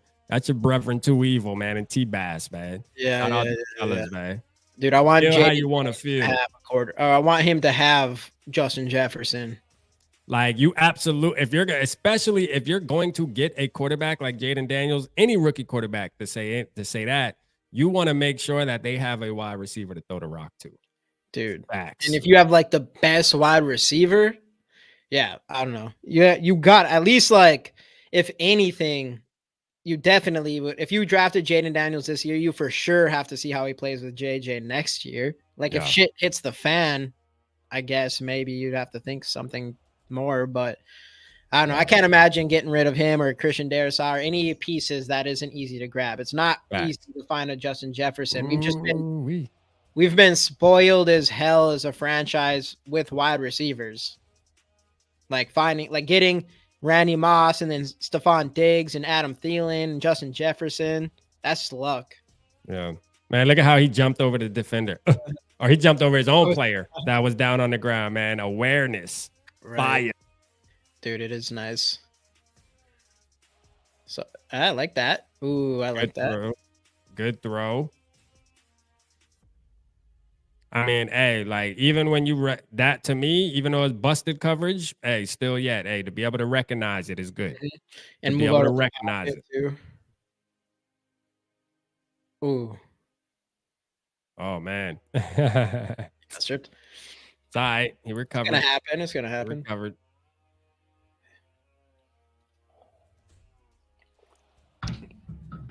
Let's see what we got here. Easy throw there. Let's see. They should consider getting a running back. We definitely need a running back. Derrick Henry. I think I'm going to the draft for a running back, to be honest. Mm-hmm. Just because, I mean, man, it's easy to get a good running back in the 3rd round, it seems like, instead of paying for one. Yeah, like I'm not gonna say it's easy, but you could find a guy for sure if you know what the hell you're looking for. Easier compared to like other positions. And it is easier compared to other positions. I do agree. Like that's a position. If you grab a guy in the 1st round, there's a pretty solid chance that a guy in the 3rd round plays better. Sometimes, like Devon Achane, I think he's a 3rd rounder. Yeah. Is he better than Bijan Robinson or Gibbs? I don't know about that, but every single year you do see like these 3rd rounders and 2nd rounding running backs who end up being super studs. Mm-hmm. Like Dalvin Cook was a 2nd rounder. You're still odds are better in the 1st round, but there again, stepping in. I mean, the defense, that was a good play too, but that was good pocket awareness right there. That's what he was trying to do the play before. He wasn't able to miss the first. He wasn't able to make the defender miss. But see, I like how he stepped in there. Hey, swiveled around in that pocket, man, and got some yards. Made something out of nothing. Made something out of nothing there. Yo, John Hendricks, who's your team? What'd he say? Bucky Irving, running back, Oregon. Yeah, Bucky Irving's a beast. But I'm gonna tell you, man, and next year there's gonna be a running back that's gonna just take over from Oklahoma. Ollie. Ollie's a beast, man, at Oklahoma. Oh, was that yeah, Oklahoma State, to be exact. Hold on a second. What happened there? His name is Ollie Anderson. God, man, his obviously he's insane at running. That's for sure. Mm-hmm. But man, just his pocket presence and having that. Like, what was that? Was that a pick? Oh. Oh no! What the hell happened? What the hell happened right there? I was lost. I'm like, what the fuck? Hold on, here we go. Let's see. Oh. Boom. Tip. Tapped up in there. But it was almost a bad throw anyways. Yeah, it was a bad throw. But 4 interceptions on the season. Yeah, so like there is I know you're about to say in it, like some stuff is just like tucking the ball and running, there's some things there where it's kind of like like see that's why it's good to watch these, man, because you can see some of the flaws in his game that we can try to pick apart too. And I wouldn't say it's the worst, like it's not like I was saying earlier, it's like Kirk Cousins is a great pocket quarterback. He's not dodging pressure and extending plays with his arms really or anything like that. And the only thing like Kirk would be good because he's if he was able to tuck the ball and run, like if he had that part of it, like if he had like the Dobbs thing, like he'd be really good. And I don't think you need to have that skill if you're really good as a pocket passer, but I'd like to see him have it. I think you need it. I think you need it to a certain extent in the NFL in 2024, 2023 too. I think you need it to a certain extent. Like you need some kind of improv skills. And Kirk would do it every blue moon, right? Like I know people still holding on to the Arizona run from 2 years ago. You know what I mean? Because like when we bring this conversation up, You got people, oh, but you don't. So what do you don't remember Arizona, bro? That was like 15, 16 football games ago, bro. Like, can we leave that shit where it's at? You know what I'm saying? Like, please, y'all, can we leave that game back in 2022? Like, yes, it was nice. You hear me? Like, it was nice. But when did he do it again? And now that he's coming off an Achilles, will he even think about running? You know what I mean? Shit, that might even scare him more. Right. You know what I mean? Like, he might not even want to mess with it. He'd be like, shit, there's a free first down right in front of me I can scramble for, but nah, I ain't doing that, boy. I'll be damned if I pop this Achilles again. Jayden Daniels is going to be, he's potentially elite in that area. Like, you're talking like Lamar Jackson, maybe not quite there, but like Justin Fields, like that area. And then the way he's commanding the pocket, the way he's standing tall in there, I mean, that's impressive. Obviously, I hope that he's able to figure out how, like you said, used a good word there, improvise a little bit. Yeah. And that is you see, obviously Mahomes is doing, obviously you see Caleb Williams do it. You see JJ McCarthy doing it. JJ McCarthy does it right there. Perfect example right there, man. That's improvisation right there, man. Like bouncing out to the outside and being able to do that shit, man. You know what I'm saying? Turns into a big play. Get out of there, your receiver. That's what I'm talking about. That's what I like. See, I love that's the type of shit we're gonna be seeing. JJ, like that's gonna be a number 18 right there doing shit like that. Like that's what I'm ready to see. You know what I'm saying? Nice throw, just a nice dart, wide open. Nice, Threw it over the defender. Nice throw. It's a dart right there. Yeah, I'm loving it. I mean, listen, the good outweighs the bad with this guy for sure. No question. You know what I mean? Every quarterback's gonna have their flaws, gonna have their things that you can, look at and say, Tush pushing it. Yeah. Imagine what game was that? I was gonna say, imagine if we had that during that. I know we needed him in the Bengals game. That's what it was, the Bengals game. Shit. We needed that in the Bengals game. For sure, man. God damn. See, I like how he bounces in the pocket. Like he's always ready. What he did right there. He's always ready to like go if he needs be. Like he bounces in there. A little bit because that's the next play here. Because I mean let's see here. Could he have ran here? Comes up, goes in the pocket. Could have. He could have. He could have if he wanted to, but he kept his eyes downfield. He knew that guy was going to be there. So, he gave other receivers a chance first before he actually committed to that. So shout out to him. Great throw. Did he drop it? No, he got that. Yeah, he got a great throw.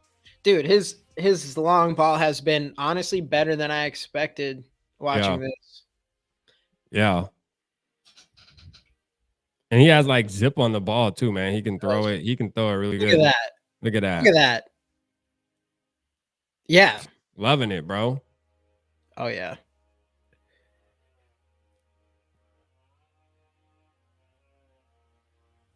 Let's see what we got here. Oh, this is the same play. Yeah. Yeah, dude, that's nice. And he's thrown all over the field so far as well. And then he can just do shit like this. And that's what I'm excited to look at, like in the NFL. I'm excited to see shit like that. Oh, man. I know. I'm missing it so much. That's the thing with, like, when I talk about improvising and all that stuff and running, it's really just wanting something different than Kirk. It's kind of just moving off of the traditional pocket passer.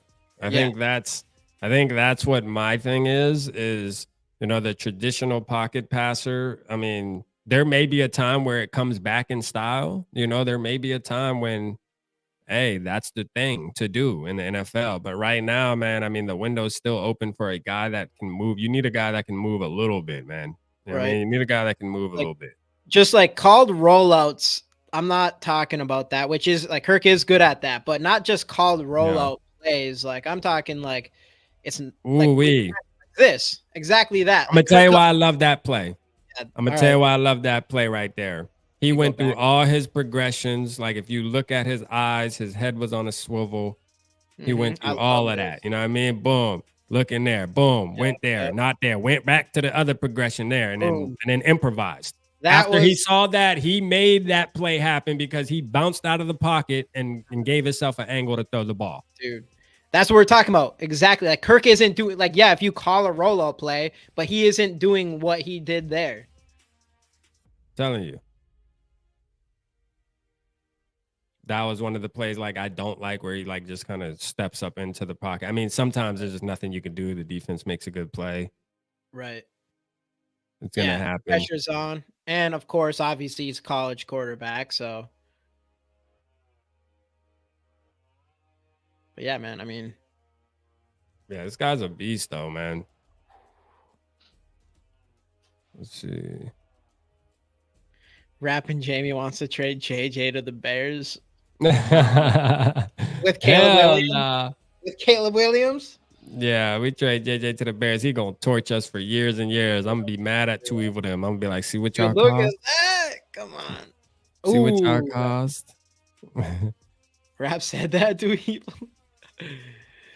No way, dude. Look at that run though, boy. I'm telling you. Horse collar. Where the horse collar at? Shout out Travis.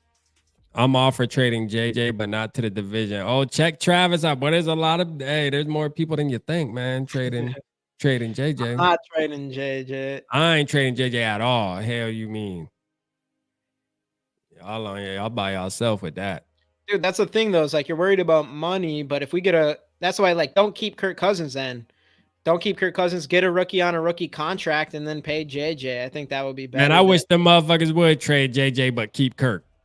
I wish they ass would, boy. I'm telling you right now, all season long, I'm cursing this team out. I don't give a damn. For real, man. I'm gonna be super mad at that point. That'd be a tough one. I ain't even going to the game. I'm gonna keep it real with you, man. Skullfest canceled. Fuck that. I'll go to Skullfest. Let me find out that ticket come by and talk about something. JJ traded, but Kirk Cousins extended. Man, shit. Dude, I could not. I don't know what I'd feel about that. I don't know. That's a little keep Kirk Cousins and trade JJ.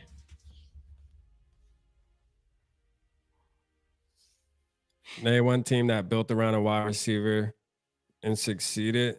I mean, I don't think there's any team that really built around a wide receiver because wide receivers, you just always have your good ones that just happen to be on your team. It's not really a position that you go into a season saying, hey, we're going to build around this guy. You just pretty much have a stud on your team. And it's just one of those things where it's like, okay. Yeah, I would not say build around. You're building around. You already have what you want for your quarterback. Yeah. You're not building around JJ. What do you mean? You have JJ, you have Jordan Addison, you have TJ Hawkinson, you have Christian Darrisaw, you have Brian O'Neill. Yeah. And I mean, our offensive line has ended up kind of shaky, but it was one of the better offensive lines we've seen in years still. Yeah. So you're already, you are built around a quarterback to come in right now. So why would you ruin that? You're not. And on top of that, like me and Yogi were talking about this, somebody has to get paid regardless. Yeah. So if you trade JJ and you have all of this money, it doesn't matter. Somebody's going to get paid because what you don't want to have is a bunch of $2 million players on your roster. It's just going to make no sense, bro. Dude, you're not going to be any good. And we don't want a rookie quarterback to come in with that team around him. Yeah. If we want, it's gonna be a disaster, man. You got to have some kind of star power on your team, and the superstars got to get the bread, man. You know what I mean? Especially a guy that puts up numbers like JJ. Yeah, and especially if you have a quarterback on a rookie contract, you're not paying. That's why you have the extra money now, is so that you can have that type of talent around them. And I mean, look, and we can say this. You might not build a team around a wide receiver, but wide receivers will make a hell of a difference on your football team. For example, what Tyreek Hill did to the Dolphins. Right. You know what I'm saying? Devontae Adams did with Green Bay, what Diggs did in Buffalo once he teamed up with Josh Allen. I mean, obviously, wide receivers, if you get a good one, if you get a superstar paired up with the right quarterback, it could definitely catapult your team to another level. You know what I'm saying? Dude, 100%. You get a bunch of scrubs out there, you gonna know. Believe that. Yeah, that's why I'm like, I can't get down with the whole complete rebuild thing. Ask the Patriots what it's like not to have a superstar wide receiver. You know what I'm saying? Right? They're just lucky they had like a good ass franchise quarterback for a while with Tom Brady. But as soon as he's gone, like nothing. Or even, talk to Bryce Young right now. I mean, everybody's calling him already a massive bust, and he has the worst wide receivers in the entire NFL. He got Adam Thielen. I know. Adam Thielen, the guy who we didn't want to be our second wide receiver anymore. Is his wide receiver 1. And you guys are calling him a bust when he has like nothing around him. That's the exact reason why we shouldn't do that to our next quarterback. Yeah. Jamie, we keeping Hunter for his career. I want him to retire Viking. Yeah, I want to keep Hunter. I would keep Hunter. It's another example. If we get rid of him and don't pay him, then we have no pass rushers. Yeah. But I'd like to, and I think he wants to. I definitely think he wants to. But again, that's the difference though. It's like, are we going to be able to keep Cousins around, pay JJ and Daniil Hunter? And my thing is this: if you're trading, and that says if you're trading JJ, if you're getting rid of Daniil Hunter, you know what I'm saying? Do not bring Kirk Cousins back then. I totally agree with everybody that wants to trade JJ. If you make those type of moves, you get rid of Kirk then for sure.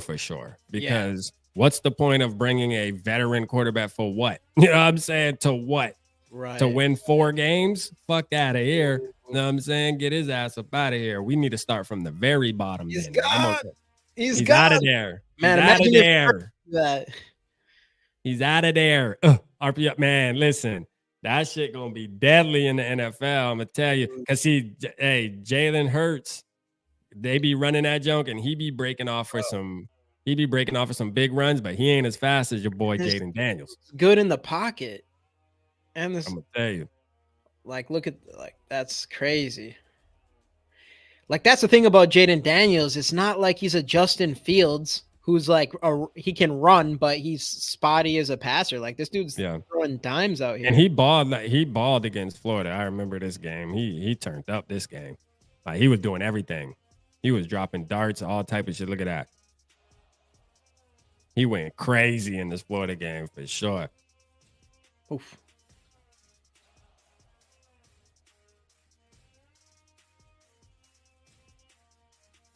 Yeah, like I like everything about him. I like how he carries himself. He definitely plays with confidence. I'm rocking with Jayden, man. He definitely number 1. Look at that speed. Get off me. And then again, swerving through there, man. Swervo. Let's go. The SEC. Oh yeah, dude, that's 2 huge running touchdowns in this game. Swervo, man. Look at that pump fake. Get out of there. Swerve. Oh man. Yep. Bring a different element for sure. Facts. Kick Kirk out. Yeah, dude. Yo, like. Oh, and then this. That bucket. Like Justin Fields is not doing shit like that. Nah. He was. I will say Justin Fields in college, he was pretty. He had some decent tape.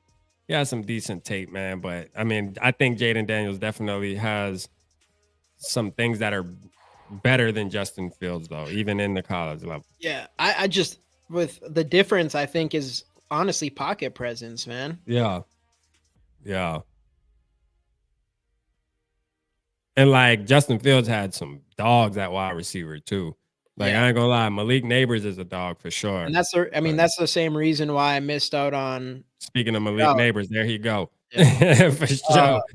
Stroud, though, that was like the thing with Stroud that was really confusing. Not confusing, but I was like, I mean, he does have literally probably the greatest wide receivers any quarterbacks have had in college. Facts.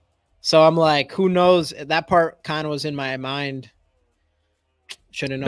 That's how I always feel about Ohio State quarterbacks. But CJ Stroud definitely, killed that narrative there, boy, this year for sure. Dude, like, look at that. He's the type, you just get him some wide receivers, he balling. Dude, for real. Speaking of that, Nico Collins, man. Sheesh. Stud, dude. Big Blue. Go Blue, baby. Nico Collins. Yeah. You know what I'm saying? There we go. We got him in some purple. Ooh. Boy, he gonna have to stop being so risky once he get to the league, though. I'm gonna tell you that right now. This motherfucker don't like to get down, boy. Let's get down. he want to see if he could take that hit. I mean, let me see. Oh man, he's just destroying people out here, bro. Yeah, man. Hey, I'm telling you, this dude different, man.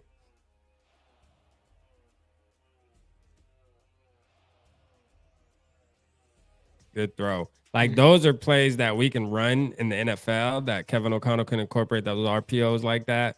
That would just, they're successful, man. If you got a quarterback that knows how to run it and a running back, like, I mean, dog, you can smack shit. That's what's nice. I mean, you don't really see them rolling out with Daniels a lot here, which, I mean, it'd be interesting to see if he could, but you got to think, like, even though he's a running kind of quarterback, he could fit into KOC's offense. Yeah. He's that good of a pocket, has that good of a pocket presence and that kind of pocket type of style quarterback, but then he just has the running ability to add to that. Like, I mean, a lot of these, he's just standing tall in the pocket. He is. And that's a good thing too. He is a tall guy. So he can stand in that pocket too and still see. You know what I'm saying? Like, that's a good thing. And here's this. Dropping it. Like his long ball, crazy. I have no question in my mind that he wouldn't fit into KOC's offense. Man, he would. He would be perfect in there. He would just be able to bring a different element to it. Unlike Dobbs, where Dobbs almost needs to have the running thing as an option. Like Dobbs ain't got shit. I'm sorry. Dobbs ain't got they ain't even in the same category, to be honest. No. Dobbs, I would say his running ability is pretty damn good. Coming out of college, what was Dobbs? Like a 5th round pick or some shit? I think he might have been a 3rd. Might have been like a 3rd or a 2nd. It might have been because he had like one decent year at Tennessee, I remember. Daniels over Penix. I got Daniels over Penix. No matter what. Daniels over Penix for sure. I mean, I like Penix that dude throws a fastball, but the only thing with him is like, I do want a guy who is mobile. And we've been screaming that since last year. Yeah. So I'm not going to really go I'm not going to kind of go away. And I don't want to be having anxiety watching my quarterback. Like every time he gets sacked, wondering if he gets up. Dude, right? Like, I feel like Penix already going to give me those vibes off the rip. Like, it's going to be like, damn, bro, is that knee straight? Like, every time he get up out the pocket, and he get hit or a sack or something, I'm going to be like, fuck, is his guy? All right. All right. Jayden Daniels is him. Yeah. Everybody hide this. Everybody hide this from the Patriots and Jared Mayo. I'm telling you, look at that. In there. Hey, by the wide receiver. Great catch by the wide receiver. AJ over Daniels.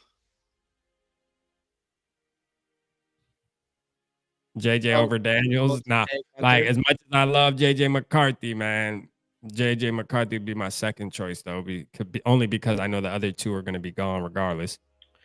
Yeah, I'm going to kind of dive into the other quarterbacks more in the near future, but I've already watched a little bit of JJ McCarthy, and I mean, if all fails with us moving up and grabbing our quarterback, look at that.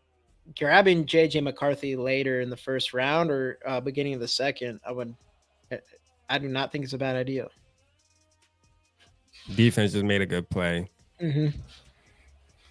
How much longer is on this tape? This is a long ass tape. I ain't gonna lie. A few more minutes, it looks like. Oh, okay. Yep. 52. That motherfucker long ass tape, boy. Yeah. His mixtape go crazy. His mixtape go crazy, boy. Platinum hits. They tried to make it shorter, but they couldn't. They couldn't, boy. That boy just go too hard, man. Like Anthony Richardson mixtape was short, but it was. Yeah, it was. This shit was like 9 minutes. But it was a fire ass 9 minutes though. I ain't gonna cap. Yeah, like, Richardson, that might have been the best 9 minutes I ever watched on him. Right.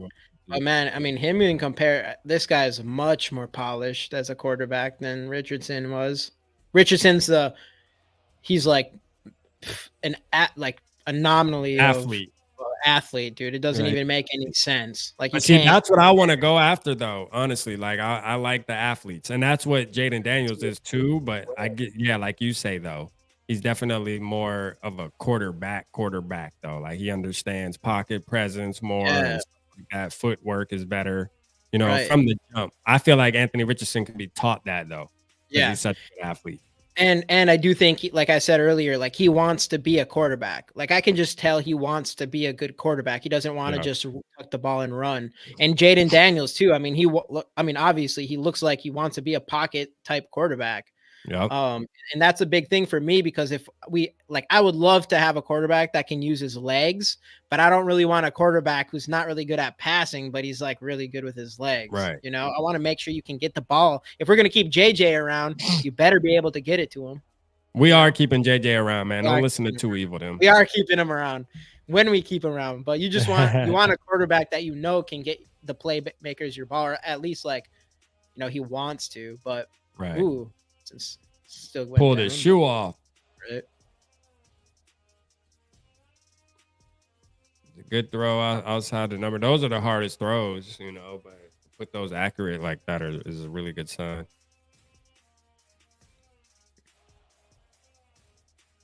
I just think he's the guy, man. You know what I mean? Like, I just think, look at that, though. He's available. How many times have we seen those corner routes where he puts it on the money? On the money in the end zone, dude. That was like the 10th one. Exactly. That was like the 10th one. And the easy and what another thing that I really like about him is the easy throws. He makes it look easy. Oh yeah. You know what I'm saying? Like, the easy the throws that are supposed to be easy, he makes it look easy. Right. Like, that's what I want. Like, when you got a quarterback who will make an easy ass throw look hard than a motherfucker, like that's a red flag. All right. This guy makes the easy throws easy. Right at the look at that. Boom. And he makes a lot of the hard throws look easy too. I ain't gonna lie. Dude, he is a stud, man. He a smooth criminal. I ain't gonna lie to you. He a smooth criminal. Damn, Rap and Yogi gonna get me too excited. Man, let's get excited, man. This is our quarterback. This is our quarterback, man. You know what I'm saying? Future Viking, man, for sure. Hey. Come on, Kwesi. Just trade up right now. Just trade up right now, man. Let the ticker come down, man. Don't even let the season end. Let's just go ahead and get him, man. Let's just go ahead and lock that deal. Hey, who's to say the Patriots don't try to go after, Justin Fields, or maybe they still believe in Mac Jones? You know what I'm saying? I hope so. I mean, because you got this new coach, their new coach Mayo. Like, is he willing to take a risk and go after? He's a defensive-minded guy. Obviously, he played linebacker for them, so maybe he might want one of the top defenders. He might want one of the top defenders. The good thing is, in this draft, there's that chance that there is people who do like Penix and do like Bo Nix and do like JJ McCarthy, to the point where they're like, hey, we feel confident we can pick now or whatever. Let someone trade up, including us. And then they feel comfortable, like, hey, I kind of like Bo Nix better. I like Penix better. So I'm going to grab my guy now and then still go get, the other quarterback later or whatever. That's a fact. There's a possibility of that happening, man. I mean, like, they might like JJ McCarthy. They might have, like you said, they might have a plan where it's like, hey, we think we can get JJ, and so let's go ahead and use our third pick or fourth pick to get, whoever, maybe because they could get technically they can get Marvin Harrison Jr. Right? Because if the Bears because they got the third pick, right? They got the third pick or the fourth pick? The Patriots? Yeah. Third. And then the Cardinals is the fourth. So the Patriots could easily get, Marvin Harrison Jr. Right. You know what I mean? And if they like one of these other quarterbacks, I mean, that could be the play for them. Yeah. And then let's think about what veteran quarterbacks are going to be available too, other than Kirk Cousins, because things happen throughout the offseason that spice up. You know what I mean? Yeah. So there might be Ryan Tannehill's. I've been talking about Ryan Tannehill. I don't really care about Ryan Tannehill, but if you want to pick a guy that's like Kirk, who can probably do enough to make your team competitive. But like the and we're speaking on behalf of the Patriots, because I think if we get the third pick, that would be platinum. Like if we can move up to the number 3 pick, that would be That'd be ideal. perfect. You know Yeah. what I mean? 'Cause Oh, you can do I that before the draft even starts. You can do that weeks before the draft and go ahead and just lock that in, and you know you're gonna get your guy. You know what I'm right. saying? Like for sure. 100%. Yeah, yeah. So But what's let's your get over? man. Let's do. Oh yeah. Well, we could talk about our overall, um, our overall thoughts about that there, man. I mean, honestly, again, there were some things there when it came to the pocket presence of stepping in the pressure.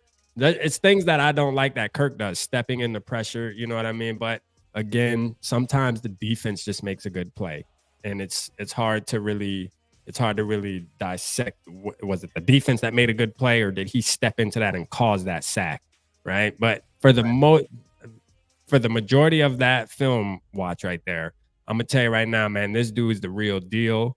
Like I said, he makes the easy throws look easy as he should, and he makes a lot of the hard throws look easy too. And then when there is danger, he knows how to improvise, something that I want in a quarterback for the Minnesota Vikings, and he'll make the defense pay. I mean, that's why he won the Heisman. That's why he ran for so many yards, scored so many touchdowns. I mean, he's a baller. You know what I'm saying? So you do what you got to do to get him. Facts. How do you feel? Dude, 100%. And I was impressed. Like his pocket presence. Again, I mean, I've said it a million times, but his pocket presence, I was really impressed from, and his touch on the ball. Like those corner routes were insane. The touch and his arm strength in general. I mean, he had a lot. I mean, 50-yard throws right on the button. Wide receivers weren't slowing down really. There's a couple that we saw. Whatever. Of course that's going to happen to any quarterback, but consistently, staying in the pocket, standing tall there, throwing strikes, throwing big throws, showing his arm. That's big for me. Again, insane running ability. I mean, there's no I don't think anybody's going to question that. Again, I would say the one thing is he probably is pulling the ball in too often instead of like keeping his eyes down the field. But we did see some of that. And obviously, as a young quarterback, that's something he can even continue to get better at. But he is able to feel pressure, and I like all of that stuff. So, I mean, overall, I mean, the kid is a stud. I mean, to be able to have the running ability he does, but he's still he obviously focused. And actually, I did hear that I heard he did a lot of VR stuff. Like I think he's this offseason he got tons of VR situational quarterback stuff, and some people, I don't know how much that helped him, but a lot of people are saying that's a big reason why he stepped up this year the way he did. And you can just tell. I mean, it was important for him to come into this season and be a quarterback, be a pocket present quarterback. And, I think that the highlights that we watched showed that. And I think that's most important.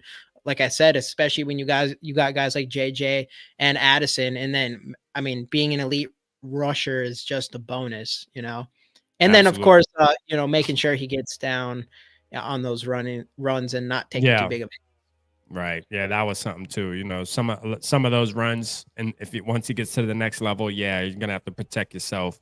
Especially early on in his career, because he will get a bunch of unnecessary injuries that could have been avoided. You know what I mean? I think that's kind of what happened to Lamar Jackson. Like a lot of the injuries could have been avoided. Right. But look, man, this kid is the real deal, like you said, and I want the Vikings to make the move. I mean, that's just that on that. You know what I mean? Like for sure. And I'm with you where I honestly think that we'll know before the draft. I think if Kwesi I personally, to me, the writing has been on the wall with these reports coming up about us looking deep into Jayden McDaniels I keep saying Jayden McDaniels, Wolves player. Jayden McCarthy. He want McCarthy, y'all. Jayden Daniels and JJ McCarthy. There's reports saying out that we were looking deep into us not signing the extension to Kirk Cousins, even though he was going to take a deal last year, and just the writing on the wall. And then the Anthony Richardson thing, the writing's on the wall that Kwesi wants to get his guy. Right. So I do think if Jayden Daniels is his guy or any of the top three, I do think you see the trade happen before the draft. And I do think if we don't see that trade happen before the draft, I feel like we're probably going to see the top three quarterbacks come off the board, 1, 2, 3, and then we probably have to go in a different direction. So I think that's what you got to do. If you think that's your guy, you're trying whatever you can to get into that third spot. And that's a good point you made too. Was like when speaking of this past pressure with Kwesi talking about his intentions are to bring Kirk. You know, I said this too. Is like his intentions were to give him a contract last season too, and it didn't happen. Right. You know what I mean? So your intentions can be what they are, but at the end of the day, like sometimes your intentions you don't really do what's intended. Yeah, So and hey, look. There's still for people that think that just because he said that in a presser, and for one, he's obviously going to say stuff like that. Okay, yeah, like it's professionalism. That's what it's called. right. But I mean, that doesn't mean that it's a guaranteed. Like this dude, I mean, shit, bro. They had intentions last year on signing him. It didn't happen. So what makes Yeah. you think it couldn't happen this year? Yeah, this is different. When Kwesi's in KOC's first year as head coach and GM, it wasn't intentions. It was we're going to keep Kirk Cousins around. There's a big difference here. Of course, if the money's right, I 100% think Kwesi will keep him around. If the money's right and it's like but the idea is like, all right, he'll be a bridge quarterback or whatever. And then hopefully, also maybe give us a shot to go into playoffs, whatever. I don't know. He probably thinks that, but intentions means like he's going to try to, but I don't think he's going to do whatever he can to. There's going to be a price in Kwesi's mind. And if that's not reached, and I do think I do think Kirk is going to have to take a significant pay cut. And I think too significant for Kirk, especially knowing he could go to one of these other teams and probably get $40 million a year. Yeah. And I said that same thing, bro. I feel the same way. Like, hey, look, man, it's time to move. First of all, man, it's time to move on regardless. Like, I don't care if he takes a discount or not. Like, if I was Kwesi, there wouldn't be a price in the world that I would take. Like, I would just literally, drop my nuts and build your own legacy. That's my thing with Kwesi, because you gonna mess around and lose your job and your legacy gonna crash right along with number 8. I'm gonna keep it real with you. But the thing is, number 8 can go to another team and make money and still get signed, because he brings a service that people still gonna look at like, okay, there's value there. Kwesi, you mess around and mess this up, dog. Like, I ain't gonna say you can't get another job in the NFL, but for you to become another GM, it's not going to be easy for you, bro. Yeah. Like, straight up. He's going to take that risk. I mean, grabbing a quarterback, a lot of is going to ride on his career, whether that quarterback works out or not. But if it works out, like, he's going to be the GM for a while. Right. And I mean, if you're a GM, if you're going to be a good GM, you have to know you got to take those risks. And I'm assuming if you're a GM, you want to grab you want your franchise quarterback. That's going to be a thing. And this shows you if you're going to be a good GM or not. I mean, you got to make the right decision and do what it is to go grab that guy. And that's Kwesi's job. And it could bite him in the ass. But he's got to know that's what you got to do. But I said, and real quick too, before we do the drawing, is because that's what I really wanted to say too. After that is, I think when it comes to Kirk's contract negotiation, Kwesi's gonna have one conversation. All right, they're gonna come to the table. He's not finna die on the hill of begging and keep going with the back and forth shit. Like, he's going to, hey, this is where we're at. Where y'all at? If we can't meet, then it's a wrap. All right, we just need to go ahead and go our separate ways. That's what I'm hoping, and that's what I believe would happen. Now, Justin Jefferson's different story. Sorry, Too Evil and all y'all, man, but like, Justin Jefferson, they will continue to go to the table until they can make something happen. Like, they will continue to have conversations.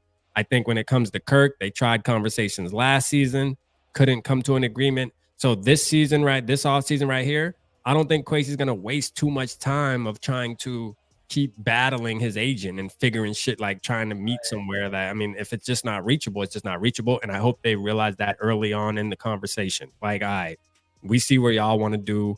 You see what we want to do. Go ahead and play the market. And hopefully the Falcons or the Patriots or Washington, somebody can pay you where you want to be, but we're not doing it. We're out. Doors are shut. You know what I'm saying? Yeah. That's what it needs to be.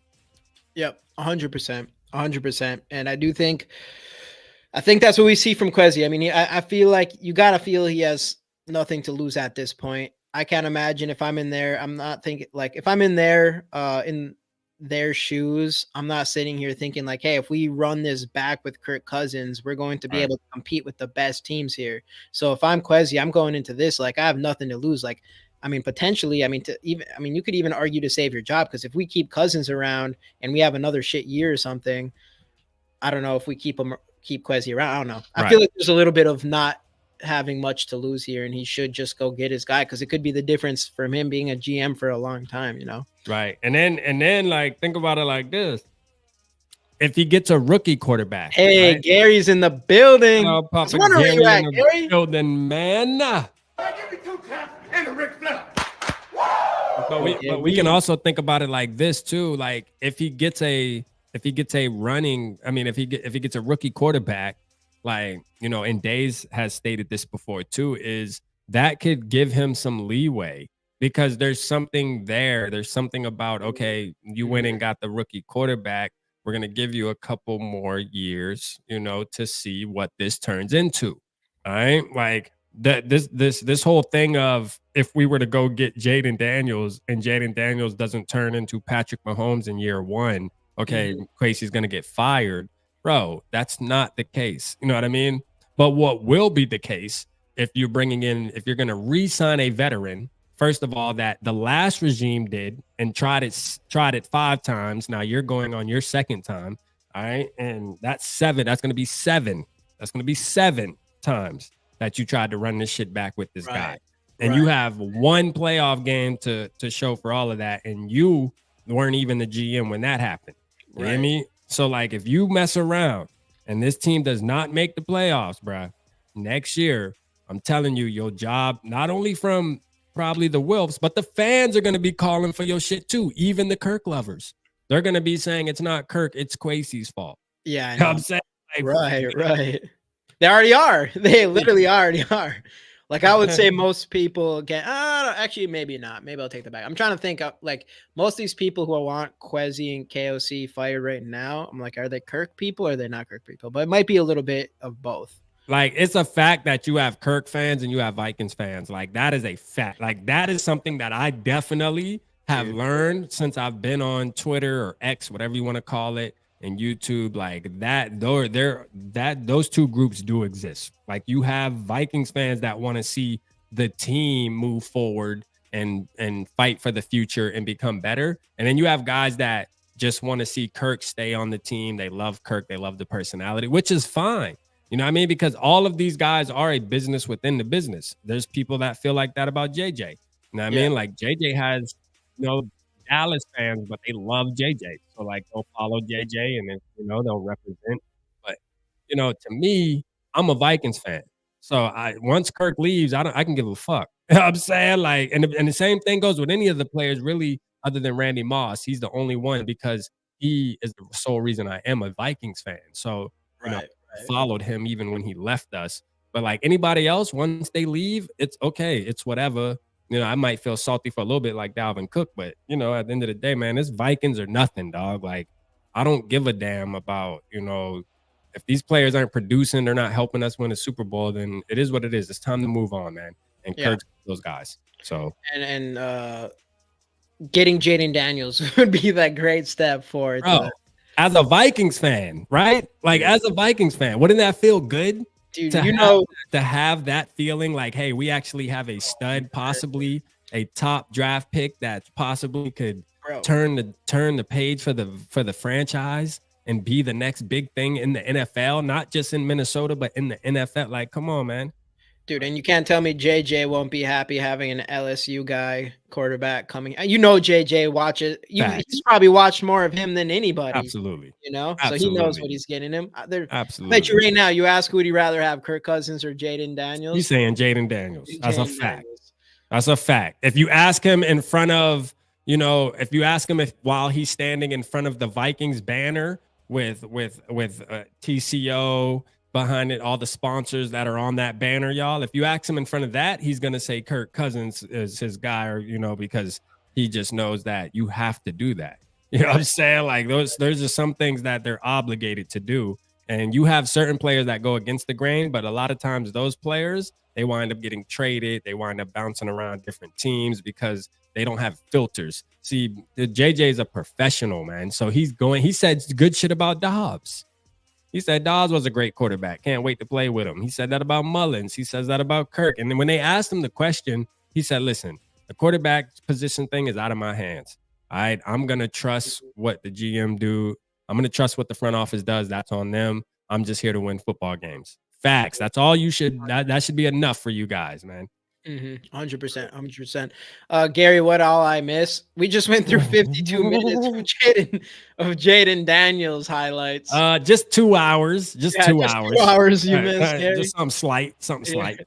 Everybody in here. All right, so I'm gonna pull off the Lewis scene. I'm gonna save that for maybe if Lewis scene ends up doing anything. I'm trying to look for Mateo's message in here. Either way, so we're doing some pretty solid giveaways here. I got this Justin Jefferson Silver Prism Select Premier rookie card. This is a pretty dang good card. And then we got a Cam Bynum auto rookie card here. Get those hashtag skulls in the comments. Like this video, go subscribe to Purple Pocket Podcast, which I had a question about that in a second, and GG Sports Podcast, all that good stuff. But get those hashtag skulls in. You have to be here to win. I don't know if my boy Smokey is still in here. If he wins, I'm giving him the card.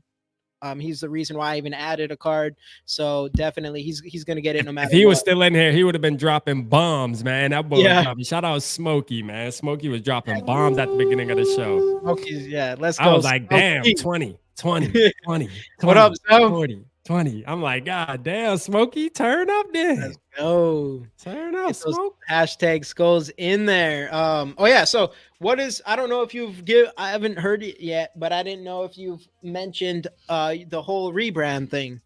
Yeah. So I mentioned it. Yep, most people know. So right now it still says Purple Pocket Podcast on top there. I'm gonna be changing that header in about 10 days. But as far as everything else, like the handles, it's all Vocal Vike. I changed the logo already. Everything's changed. You know what I'm saying? So, and like I kind of explained it to everybody why it's more of just like an individuality thing. Like, so instead of because Triple P really, we're not really a podcast over there. Like we just kind of tap in, talk our shit. When I think about podcasts, I think about hour-long shows on Apple Music and our Apple Podcasts and all that stuff, man. And it's cool. I like that, but I think it's just gonna be, I just wanted to make it more of a singular type of deal where it's me talking Viking shit, you know what I'm saying, and doing me. So I just feel like Vocal Vike was just one of those things. It took me a while to think about it, man, but I ultimately made the decision. Hey, dude, and I think it's better, man. I think it's just a little better for me to rebrand it like that. So, man, shout out to everybody who's supporting. Hey, the channel gonna be the same, so it don't matter. Just the name change, right. So So eventually, does that mean like Purple Pocket Podcast? You're slowly throwing that out, right? Like I'm slowly, it'll slowly fade out. It might take a year or so before people start getting it out their system. I know a lot of people gonna know it as Triple P.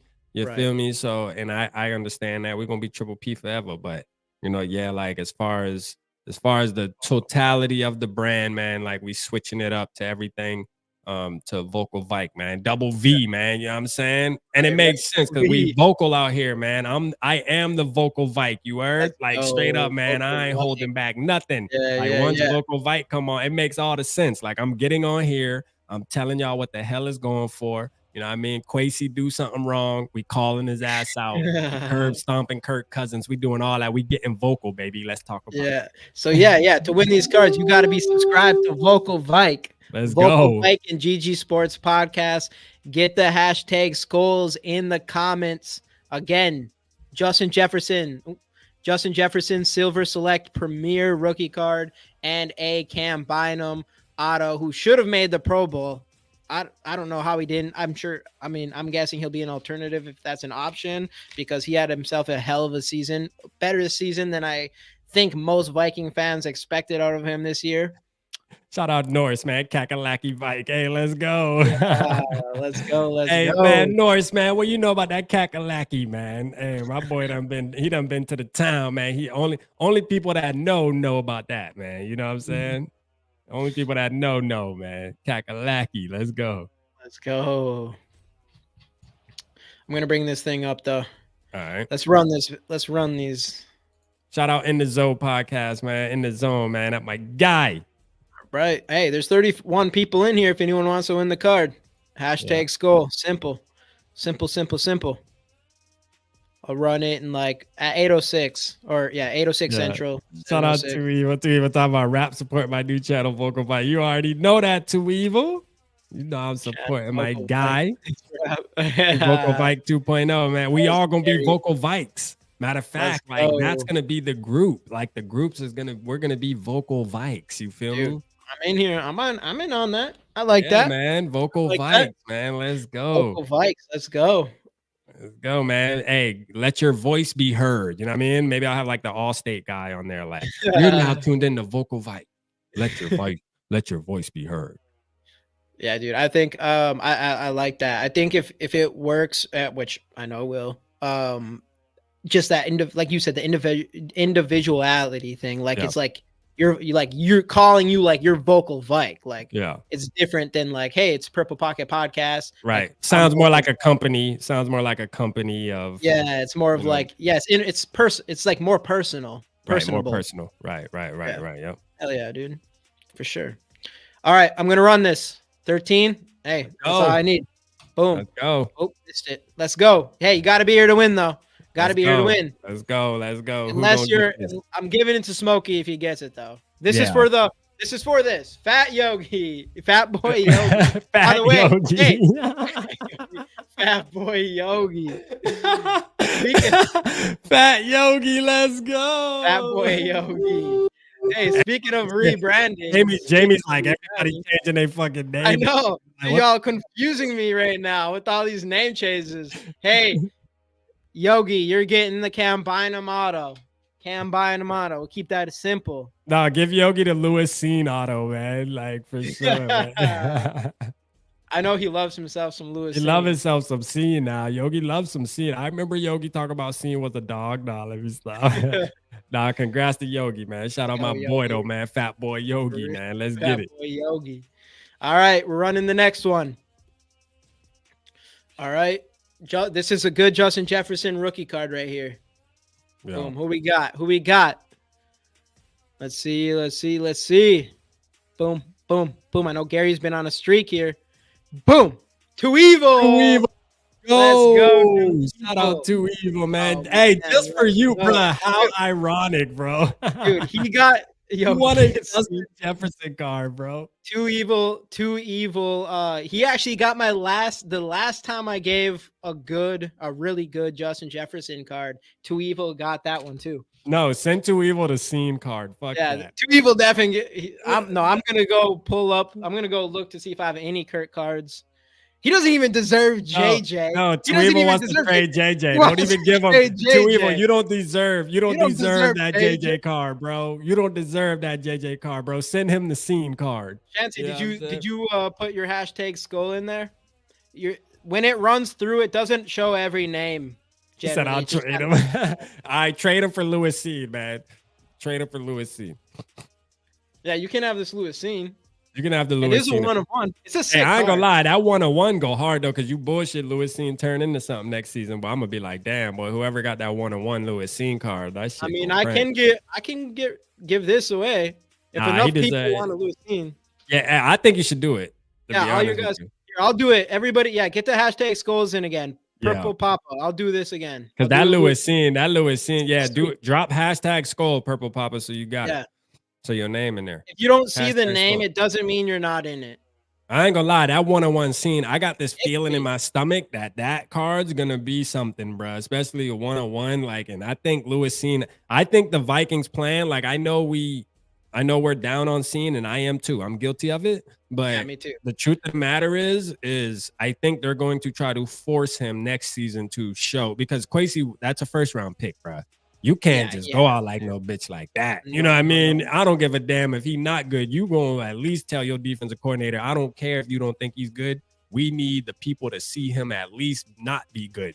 You know what I mean? So like put him out there. Let's see what he do, because it might turn into something. Yeah, I think we got one more year of seeing if Lewis Cine is anything. Hey, and there's always that possibility he is, you know? No, he was a dog in college, man. Yeah. No, So it's hard, like with his play style, it's hard to is. believe that he can't play in the NFL. Well, because his play style was just so like cutthroat. Like, it's like, come on, man, Sean Taylor. Everybody was out on this guy. Completely out on this guy. Can't and he blind him, stepped up. And he stepped up. So it's Yep. that, hey, Purple Papa, get the hashtag skull. Yeah, there. hashtag skull, Purple Papa, hashtag skull. So your name's gonna be in the drawing. I don't think your name was in there. Did you drop one? Hashtag skull. We waiting on you. We waiting on you, Papa. Hashtag skull. We waiting on you, Baba. This is what we need. That's what you need. Do that right there. Do the pound sign skull. You know, hey, some of the OGs, they be like, hashtag, what the hell is that? I mean, you know, my dog, hey, Papa, my OG, man. You know what I'm saying? Oh, let's go. All right, let's run this. Get back up here. Boom, boom. There we go. There we go. All right. For the Lewis Cine, auto, 1 of 1. The future safety of the Minnesota Vikings. After, unfortunately, we lose Harrison Smith this offseason, save a ton of money. So it's kind of like the Kendrick situation. Probably going to happen. But let's. Kofi said, bro, watch me win the C card for sure. I know Kofi wants the Lewis Cine. Come on, Kofi. All right, here we go. I know you want that C card. Let's go. It's still an auto. It's worth money. Who we got? Nice. Who we got? Come on. Anthony Webb, let's go. Be here to win. You got to be here. Yeah, you got to be here. Are you in the building, Anthony? Are you in the building? You got 30 seconds. Yep. You got 30 seconds to say you in the building, man. You got 30 seconds to say you in the building. Now Smith is in here. Congrats, Webb. Let's see, Anthony. We got to see if he in the building, because if he ain't in the building, you know what I'm saying? We got them. We're going to redo that thing. I'm giving Smokey hooked it up big time early in the show. I'm giving him the I love the card giveaways y'all do, man. You know, me and Papa Gary, we talk about you and Casey all the time about how y'all do those card giveaways, man. And Gary really appreciates you guys doing those card giveaways. He looks forward to that shit, man. I'm gonna tell you, man, you got a real supporter in Papa Gary, bro. Well, Gary's been on an absolutely. Man, Gary is. It just Gary is more important to my actual life, bro, than just YouTube. Like, we done built a really good relationship, and I'm gonna tell you, he talks highly about you guys. He loves you guys, man. Oh, bro, sure. That's our guy right there, man. I mean, hey, that's the best fucking thing about the, not just like what we're doing here, but when we've pushed it to the Skullfest shit. And we've all meet up in person. I mean, these are real memories you're making with these with all of us, you know.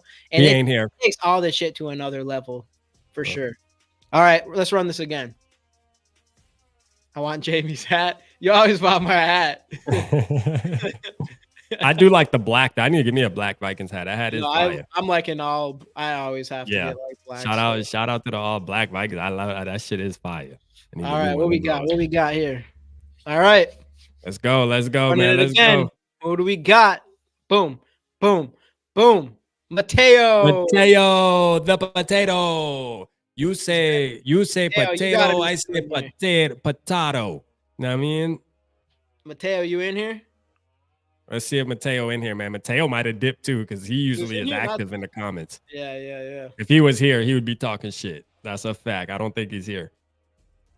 We'll give it 30 seconds. Hey, we'll keep him 30 seconds. We get 30 seconds. Hey, there he is. Mateo. He said, "You're his guy, his favorite player from Georgia."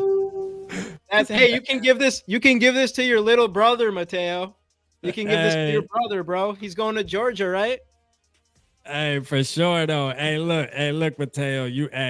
You might feel some type of way about C, but I'm gonna tell you, man, me and Jamie calling it, man. Lewis Cine gonna be the safety of the future, man, starting next year, man. I can see it happening, man. We got hope. That's what it is. We got hope. We got hope. Like, I can really see, I can see it, man. You know, I be honest with you, like, I just have this weird feeling, and somebody said it, man, and I don't want to take credit for this. because I heard somebody else, whether it was one of our group content creators or it was somewhere down the line, man. I heard somebody say, and it might have been Tyler Forno and Dave Luff that I really think, like, if I'm trying to pinpoint it, but I could be wrong, but it wasn't me. And somebody said, hey, the Vikings had a plan with Scene and they were holding him back this year because we had Josh Metellus and we had goddamn, Cam Bynum stepped up. Well, we know Harrison Smith is leaving after this season, most likely, right? Yeah. And they're letting his injury fully heal because that was a bad injury. You feel me? Like, that was a bad injury, man. Definitely. That was a bad injury. So for now, when he comes back next season, and look at Mike. Hey, Mike, talk about Lewis King will be what? Like, listen, I'm just saying. I'm just saying, bro. Like, I don't see Kwesi, like, and I mean, this is my opinion. Obviously, I could be all the way wrong about this, but I just don't see him giving up on his first round pick, dog. His very first round. Like, that's a bad dog. That's bad. You know what I mean? Like, that's nothing. That's nothing to just turn your shoulder to. No, that's bad news if we don't see Lewis Seen do something. Yeah, and you're not just saying like move on from him, like literally give him an opportunity. Right. Like Lewis Seen hasn't even seen an opportunity, which doesn't make sense. Like you like what 8? I think he had 8 snaps in his entire. And it's crazy. I didn't even see him. They said he got a couple snaps against the Lions, right? Yeah, I think even the game before that he had a. And I didn't see him. I know.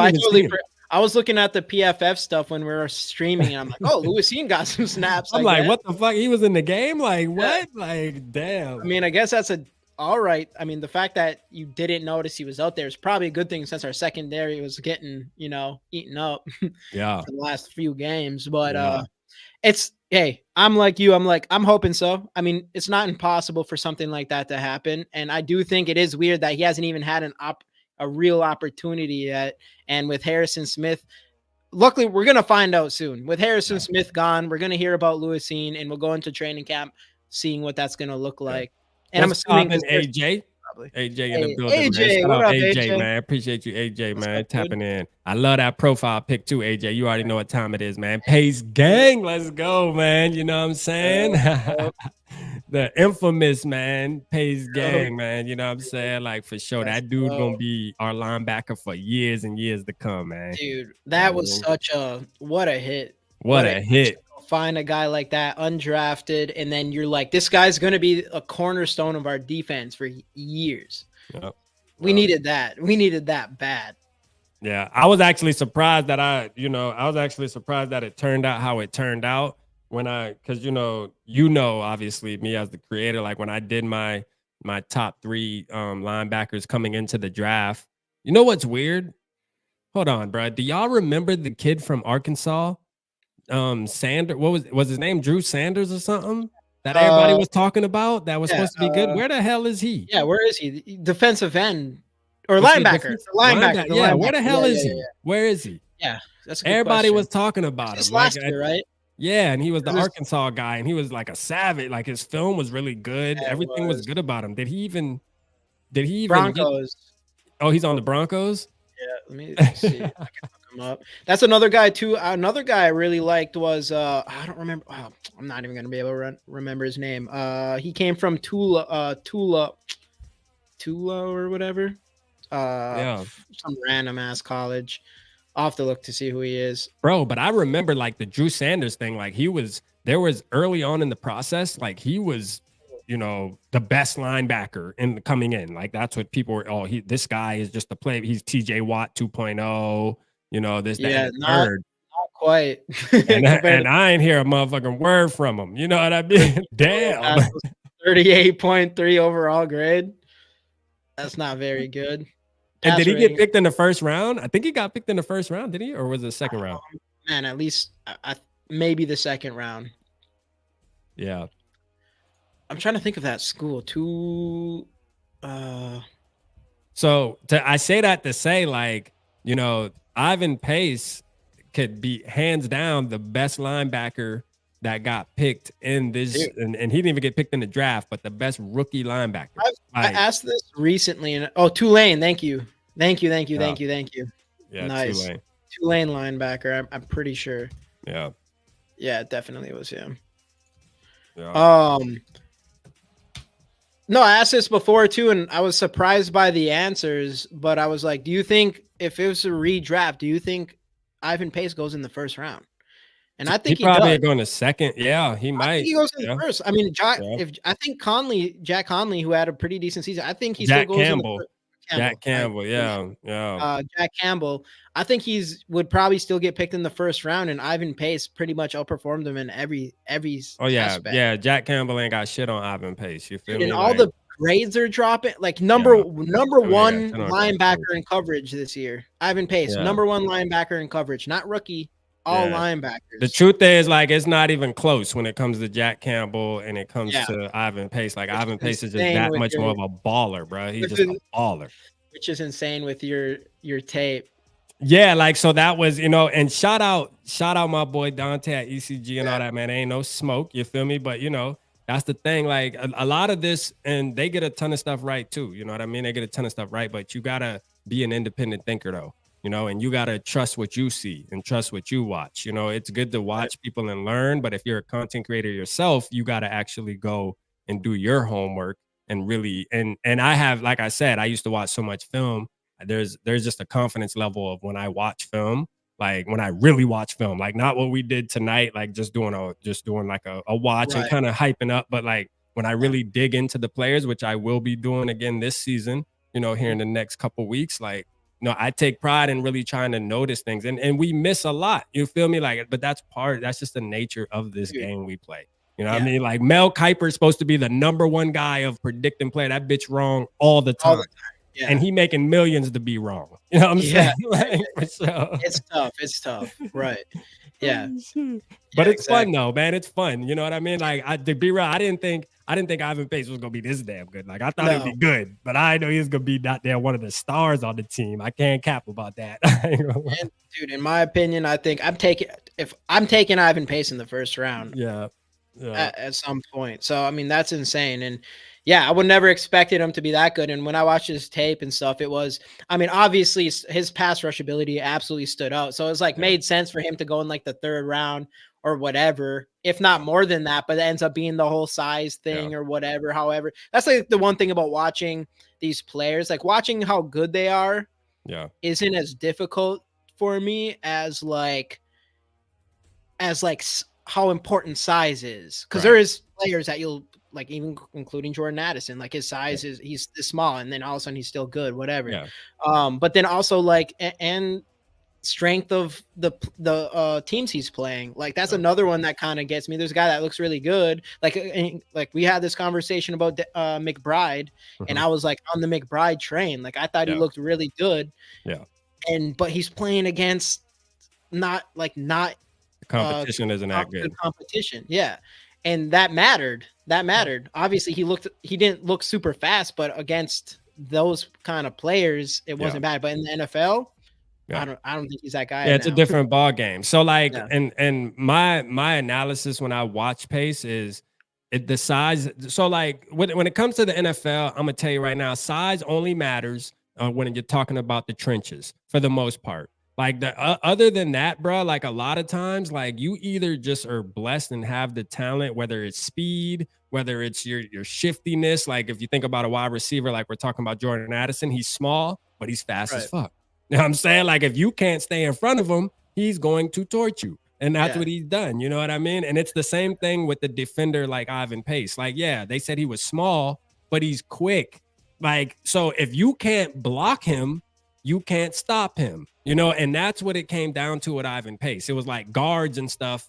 Yeah, they'll punish a bigger linebacker that's not as fast, and the linebacker has to try to push through them. But if you got a guy that fucking dips under you and does all this weird shit and you just can't touch him, he unlocked his skill. You know what I mean? He unlocked what he needs to do. Like, it's like, okay, if they can't stay in front of me, like today, at the beginning, if y'all were watching the Texans and Browns game, like that guy on the Browns, I forget his name. It's like a weird like this linebacker, bro. Like, I wish I remembered his name, but dog, the first 2 quarters of that game today, bro, he had like freaking 5 tackles in the backfield, bro. And he was just like that much faster than the offensive line. Texans offensive line couldn't do shit with him.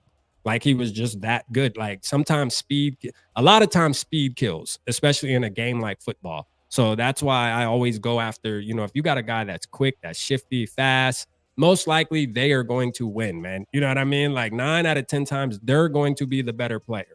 That's just what it is, bro. Right. Like for Right. real. Yeah, dude. 100%. 100%.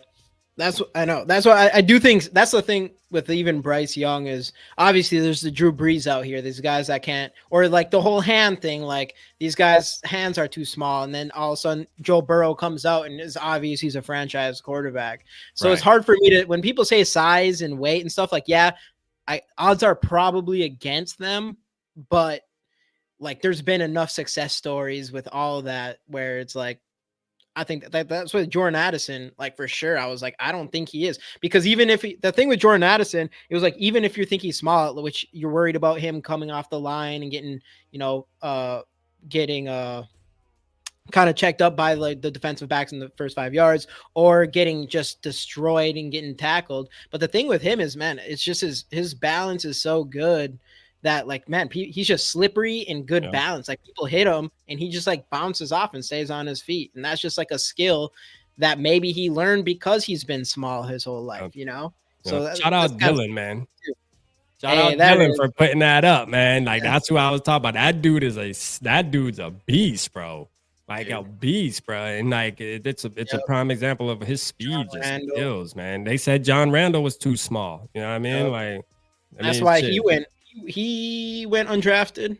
I believe he went undrafted, right? And that's why the only thing that I'm going to put a lot of weight in when it comes to, no pun intended, but the only thing I'm going to put a lot of weight on when it comes to looking at players is going to be the trenches. What is that? Your offensive tackles, your guard, your center. Like, yes, I think those positions, okay, maybe a little bit of weight matters, but like, when you're thinking about even at the quarterback position, things have changed a little bit. You still kind of want a guy with some height, but still, you're seeing shorter guys nowadays succeed a little bit. Russell Wilson, Bryce Young isn't succeeded yet, but at the end of the day, he got a first round #1 pick being a small motherfucker. Like I'm bigger than Bryce Young. You feel me? Like Bryce Young, small as hell. You know what I mean? So like, I know I'm bigger than Bryce Young, and I'm like 5'9". Bryce Young, a little guy. You know what I mean? But hey, like shit. I mean, like that's the thing, man. But this is a fun journey, man. Watching these players and trying to, look at these plays, and we'll get better as time goes, and really understanding what to look for and what to look at. And it's always a learning process, man. That I'm willing to accept and be wrong. I want to be wrong. That's the problem. Is like. I'm not gonna say I love being wrong, but I'm okay with being wrong because nobody's gonna get this shit right all the time. You know what I mean? Like it's just not gonna happen. And then you figure out why you were wrong. But I was right. I was right on last year. I was pretty good because I was right on Pace and I was right on Tank Dell. So those were two off-brand names. Those are two off-brand names that I said were the best because I said Tank Dell was going to be the best wide receiver in this rookie class. And people were like, bro, you tripping. Like, you think Tank Dell's going to be better than this person and that person? I'm like, bro, you watch his film, bruh. Like, just go and watch and let your eyes tell you that he's going to be law. Like, Tank Dell was a dog. It don't get much shiftier than this motherfucker, man. Like, this motherfucker, like, people that can dance, people that their bones are just loose, they just know how to move. You can just see the person and be like, yo, this dude's just athletic as hell, man. Like, he can just yeah. That was Tank Dell. You know what I'm saying? Right. So it was like, yo, he just has it, man. He has swagger. This motherfucker gonna make a motherfucker miss, man. I wish he wouldn't have got hurt because he would have went off today in the playoffs. That's a fact. Dude, I know. I wish he didn't. And I had him on my fantasy team. Yeah. Yeah, dude, 100%. And that's why I do like, dude, that's what's so cool about even podcasts and anybody watching this and who wants, ever since we've all came together, there's people who are in the comments right now who have literally created their own podcasts and shit. Yeah. And it is so cool because when it just, I don't know, when you deep dive into players and you're looking at them, it's like, it feels like it's for a reason. Like it's for a reason. Like you go on here and you have to talk about it and people are going to watch you. And you might look stupid or whatever, but you try not to. And it's kind of, it's cool. So it's like, you can kind of look into these players and feel like, hey, I have to go talk about him now. Yeah. And let's do it again this year. You feel me? Yeah. Like for real. And now it's one of those things where, okay, like don't just follow me if I say this player is good. Like go do your homework. But for the ones who Right. don't want to do their own homework, trust your boy R.A. Peasy. Trust your boy Jamie, man. Oh, You know what I'm let's saying? Because go. like I'm not just going on YouTube. Like, I just want to make this clear real quick for the ones who do support us. Like, because I know you do this too, Jamie. Yogi, shout out Yogi. Like, Yogi got a video out now about sweat. We don't just go on YouTube and click on a highlight video and say, okay, this guy's a beast. We need to bring him onto the Vikings. Like, you know, I put in homework. I do my homework, man. You know what I'm saying? Like, I know Jamie do. I know Jamie and Casey do their homework. I know Yogi, everybody, man. I don't SK, have any more Viking everybody. cards.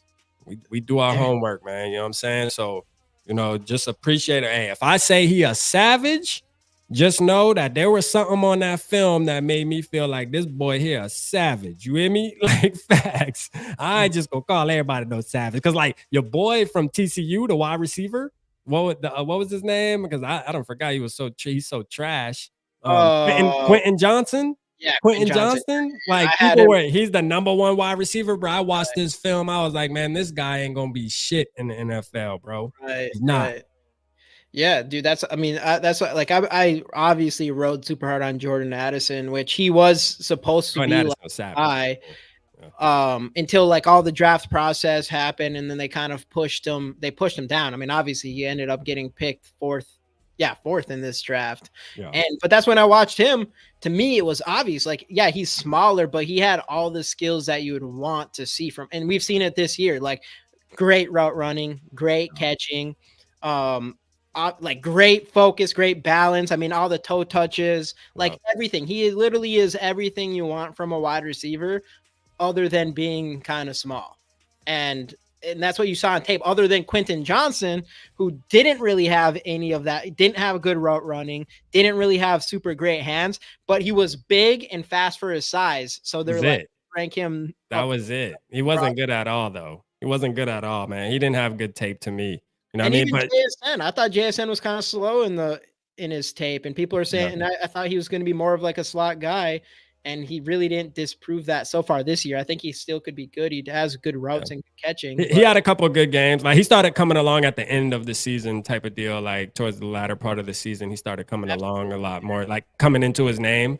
You know, but we can arguably say like Zay Flowers is a dog. Like he's a dog. You know, and that's the thing. It's like these smaller guys are the ones that are really becoming the animals, man. Tank Dell too. He's a smaller guy. Like the smaller guys are the animals right now, bro. Like the tides have changed, bro. That big Megatron, everybody trying to replicate Megatron, bro. That shit don't exist no more in the NFL like that. Like, yes, it'll come back. Everything comes back full circle. But right now, it's about the small, fast motherfucker, the Tyreek Hills.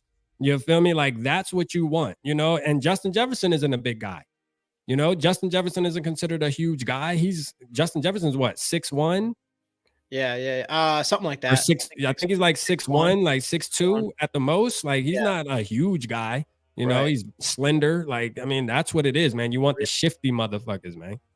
And that's the thing is like, because those and all those players that you've talked about, they just focus on the skill of being a wide receiver, like the route running, like these things. They're not just trying to bank on their athleticism and size, you know, like they're just good route runners. Like, I mean, dude, you don't have to be that big to be a good route runner, because if you're a good route runner and you have enough speed, nobody's going to keep up with you. You're going to you're always going to create space against the defensive backs. Like, who cares what size you are if you're open all the time? And that's kind of what is really interesting, is this draft has really shown that with the Zay Flowers, Jordan Addison, and Tank Dell. I don't think anybody is really going to be going into future drafts, at least in the next few years, and saying like, this guy's just too small. This guy's too small. Yeah. And you know, shout out to Ivan Pace too, for helping the next generation of linebackers that come in that might not be as big as the, you know, Jack Campbell's and the goddamn Ray Lewis's and shit. Shout out to those, because these guys are people that set a whole new trend, and you know, they give the people coming behind them opportunities now, because now these scouts are gonna say, well, you know, this linebacker is only 5'10", you know, 220, but you know, look at what Ivan Pace did. Like, you know, that maybe we should give this guy a damn shot. You know what I'm saying? Like, facts. Maybe we should give this boy a shot because, like, you either can play football or you can't. Like, I don't give a fuck how big you is. You either can play or you can't, man. You know what I'm saying? And that's just what it is, for sure.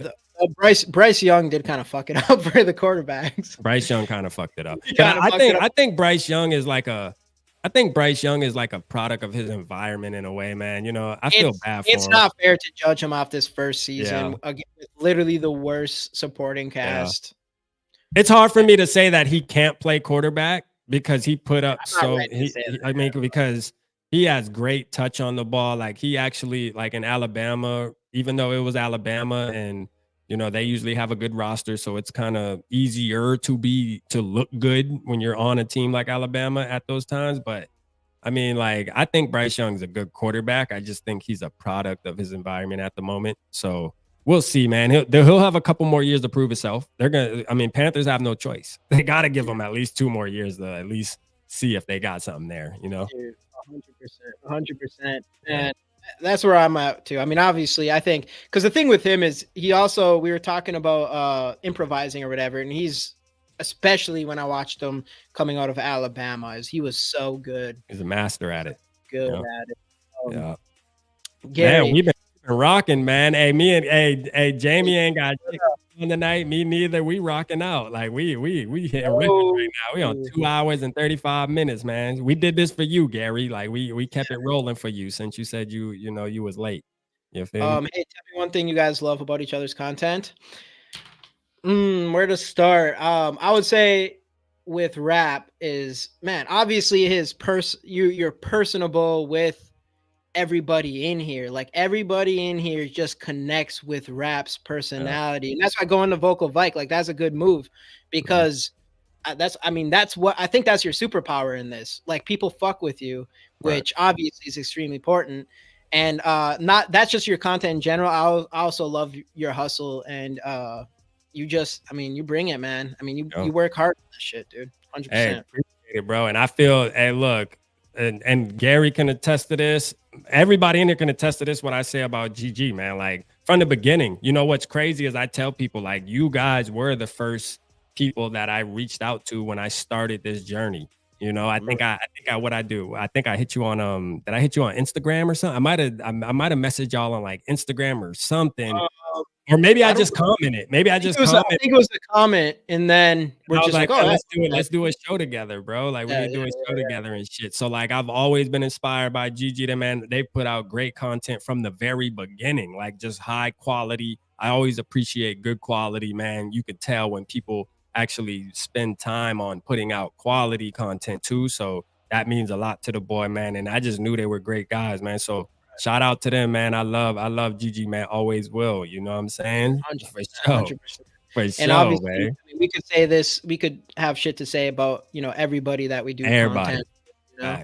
And we just got a good group. I mean, no matter what, man, we just got good people in here. And whether you're making the content or you're, you know, supporting it. You're just You're just part of the family, man. Purple Gang, bro. You know, like we just got the best community, period. Hands down. It's like a legit community that started with all of us, but everybody in here, I mean, there's good people. Like nobody's, you don't really see anybody like fighting in the comments to a point where like people are getting offended. And I don't know. It's just, it's good. Create something good here. And this whole fest shit is like, just amplifies that, and being able to like actually take this outside of, you know, a computer and shit. It's the best. Yeah. And it's going to keep growing. You feel me? It's going to definitely keep growing, man. And, you know, shout out to everybody who continues to work. You know, my boy in the Zoe, shout out my boy, man. Another one, you know, fire content, seeing him doing his thing. And I had to reach out. You know, one thing about me, man, if I see a Vikings content creator on putting in work, I don't give a damn if he got 3 subscribers. I'm reaching out. I'm trying to get him on. You know, I want to see where his head at, how he really feel about this squad. We're gonna see if he really family. You feel me? And 10 out of 10 times when I reach out and I bring him on and we start talking, man, they who I expected them to be. You know what I mean? Because what we are gonna do as Purple Gang is we gonna have us a standard. Goddamn it, you know what I'm saying? Like we ain't just gonna let everybody represent this shit. You know, that's what we're not gonna do. We've already kind of been through that. So obviously, we done had to get some people up out of there. Yeah, hey, Jamie will tell you. I done had to get a motherfucker or two up out of there already. Yeah. You heard? And I don't think of one person in this entire Viking fandom would disagree with all that. That's what's crazy about that. But that's what I mean. Being in that situation with people in there that I don't know, you don't get along, but it's like, but it was definitely a them thing, and then separating from that and going off and creating what we actually do want to see in this as Viking fans, bro, which is just, we all love this team for whatever reason. I mean, somewhat unfortunately. For some reason we do. It brings us all together, and it's more than just talking football. Like, that's just talking Vikings and football is just the basis of what we're doing here, but connecting is like what's happening, Right. It's always, we always say that, man. It's deeper than our franchise and football, man. This is what bringing us together. Like, the game of football brings people together every day, and this is what's bringing all of us close to each other. And then but it's about life, man, too. Just building friendships, bro. Like, it's crazy how many friends I got, off of since I started YouTube. It's crazy, bro. Like, between everybody, like Gary, Purple Papa, everybody, man, Zoe. Like, I mean, dog, the list goes on. I don't want to leave anybody out. My boy Dylan, my boy Skull Mafia, like, y'all just know, man. AJ, everybody, man. I don't want to leave anybody out, right? But y'all know everybody, man. Norse supporting with buying the flags for a couple of us. Like Yogi, when I first started dropping $100 bond, like it's bigger than the money. But like, just showing the support, man, just the way that we operate, man, is crazy and in a good way. Crazy in a good way, So out to everybody, man. I love when we have these conversations. Shout out Gary for like opening this door, because it's always good to take a break from football and just appreciate everybody, man. You know what I'm saying? Like, because that's one thing I want to make sure is everybody understands that I appreciate y'all's support. I know Jamie feels the same way. We all feel the same way. So, I mean, it's just, hey, man. This couldn't be possible without you guys, man. We love y'all for sure. That's a fact. Yeah, man. I mean, going into doing podcasts and shit, like, all of this stuff scared the shit out of me. So I remember having those conversations with my boy too, man. Yep. Right. So like, getting into this and getting comfortable and stuff, and nothing but support by everybody, and obviously it makes it easy. That's why it's like, it's easy. Anybody in the comments or any of the supporters, all that stuff, like, anytime. And I love it because I love to see on Yogi's channel, to see Sarah and even like Gary popping in on people's shows, like anybody like kind of taking that step to go on shows and then talk their shit.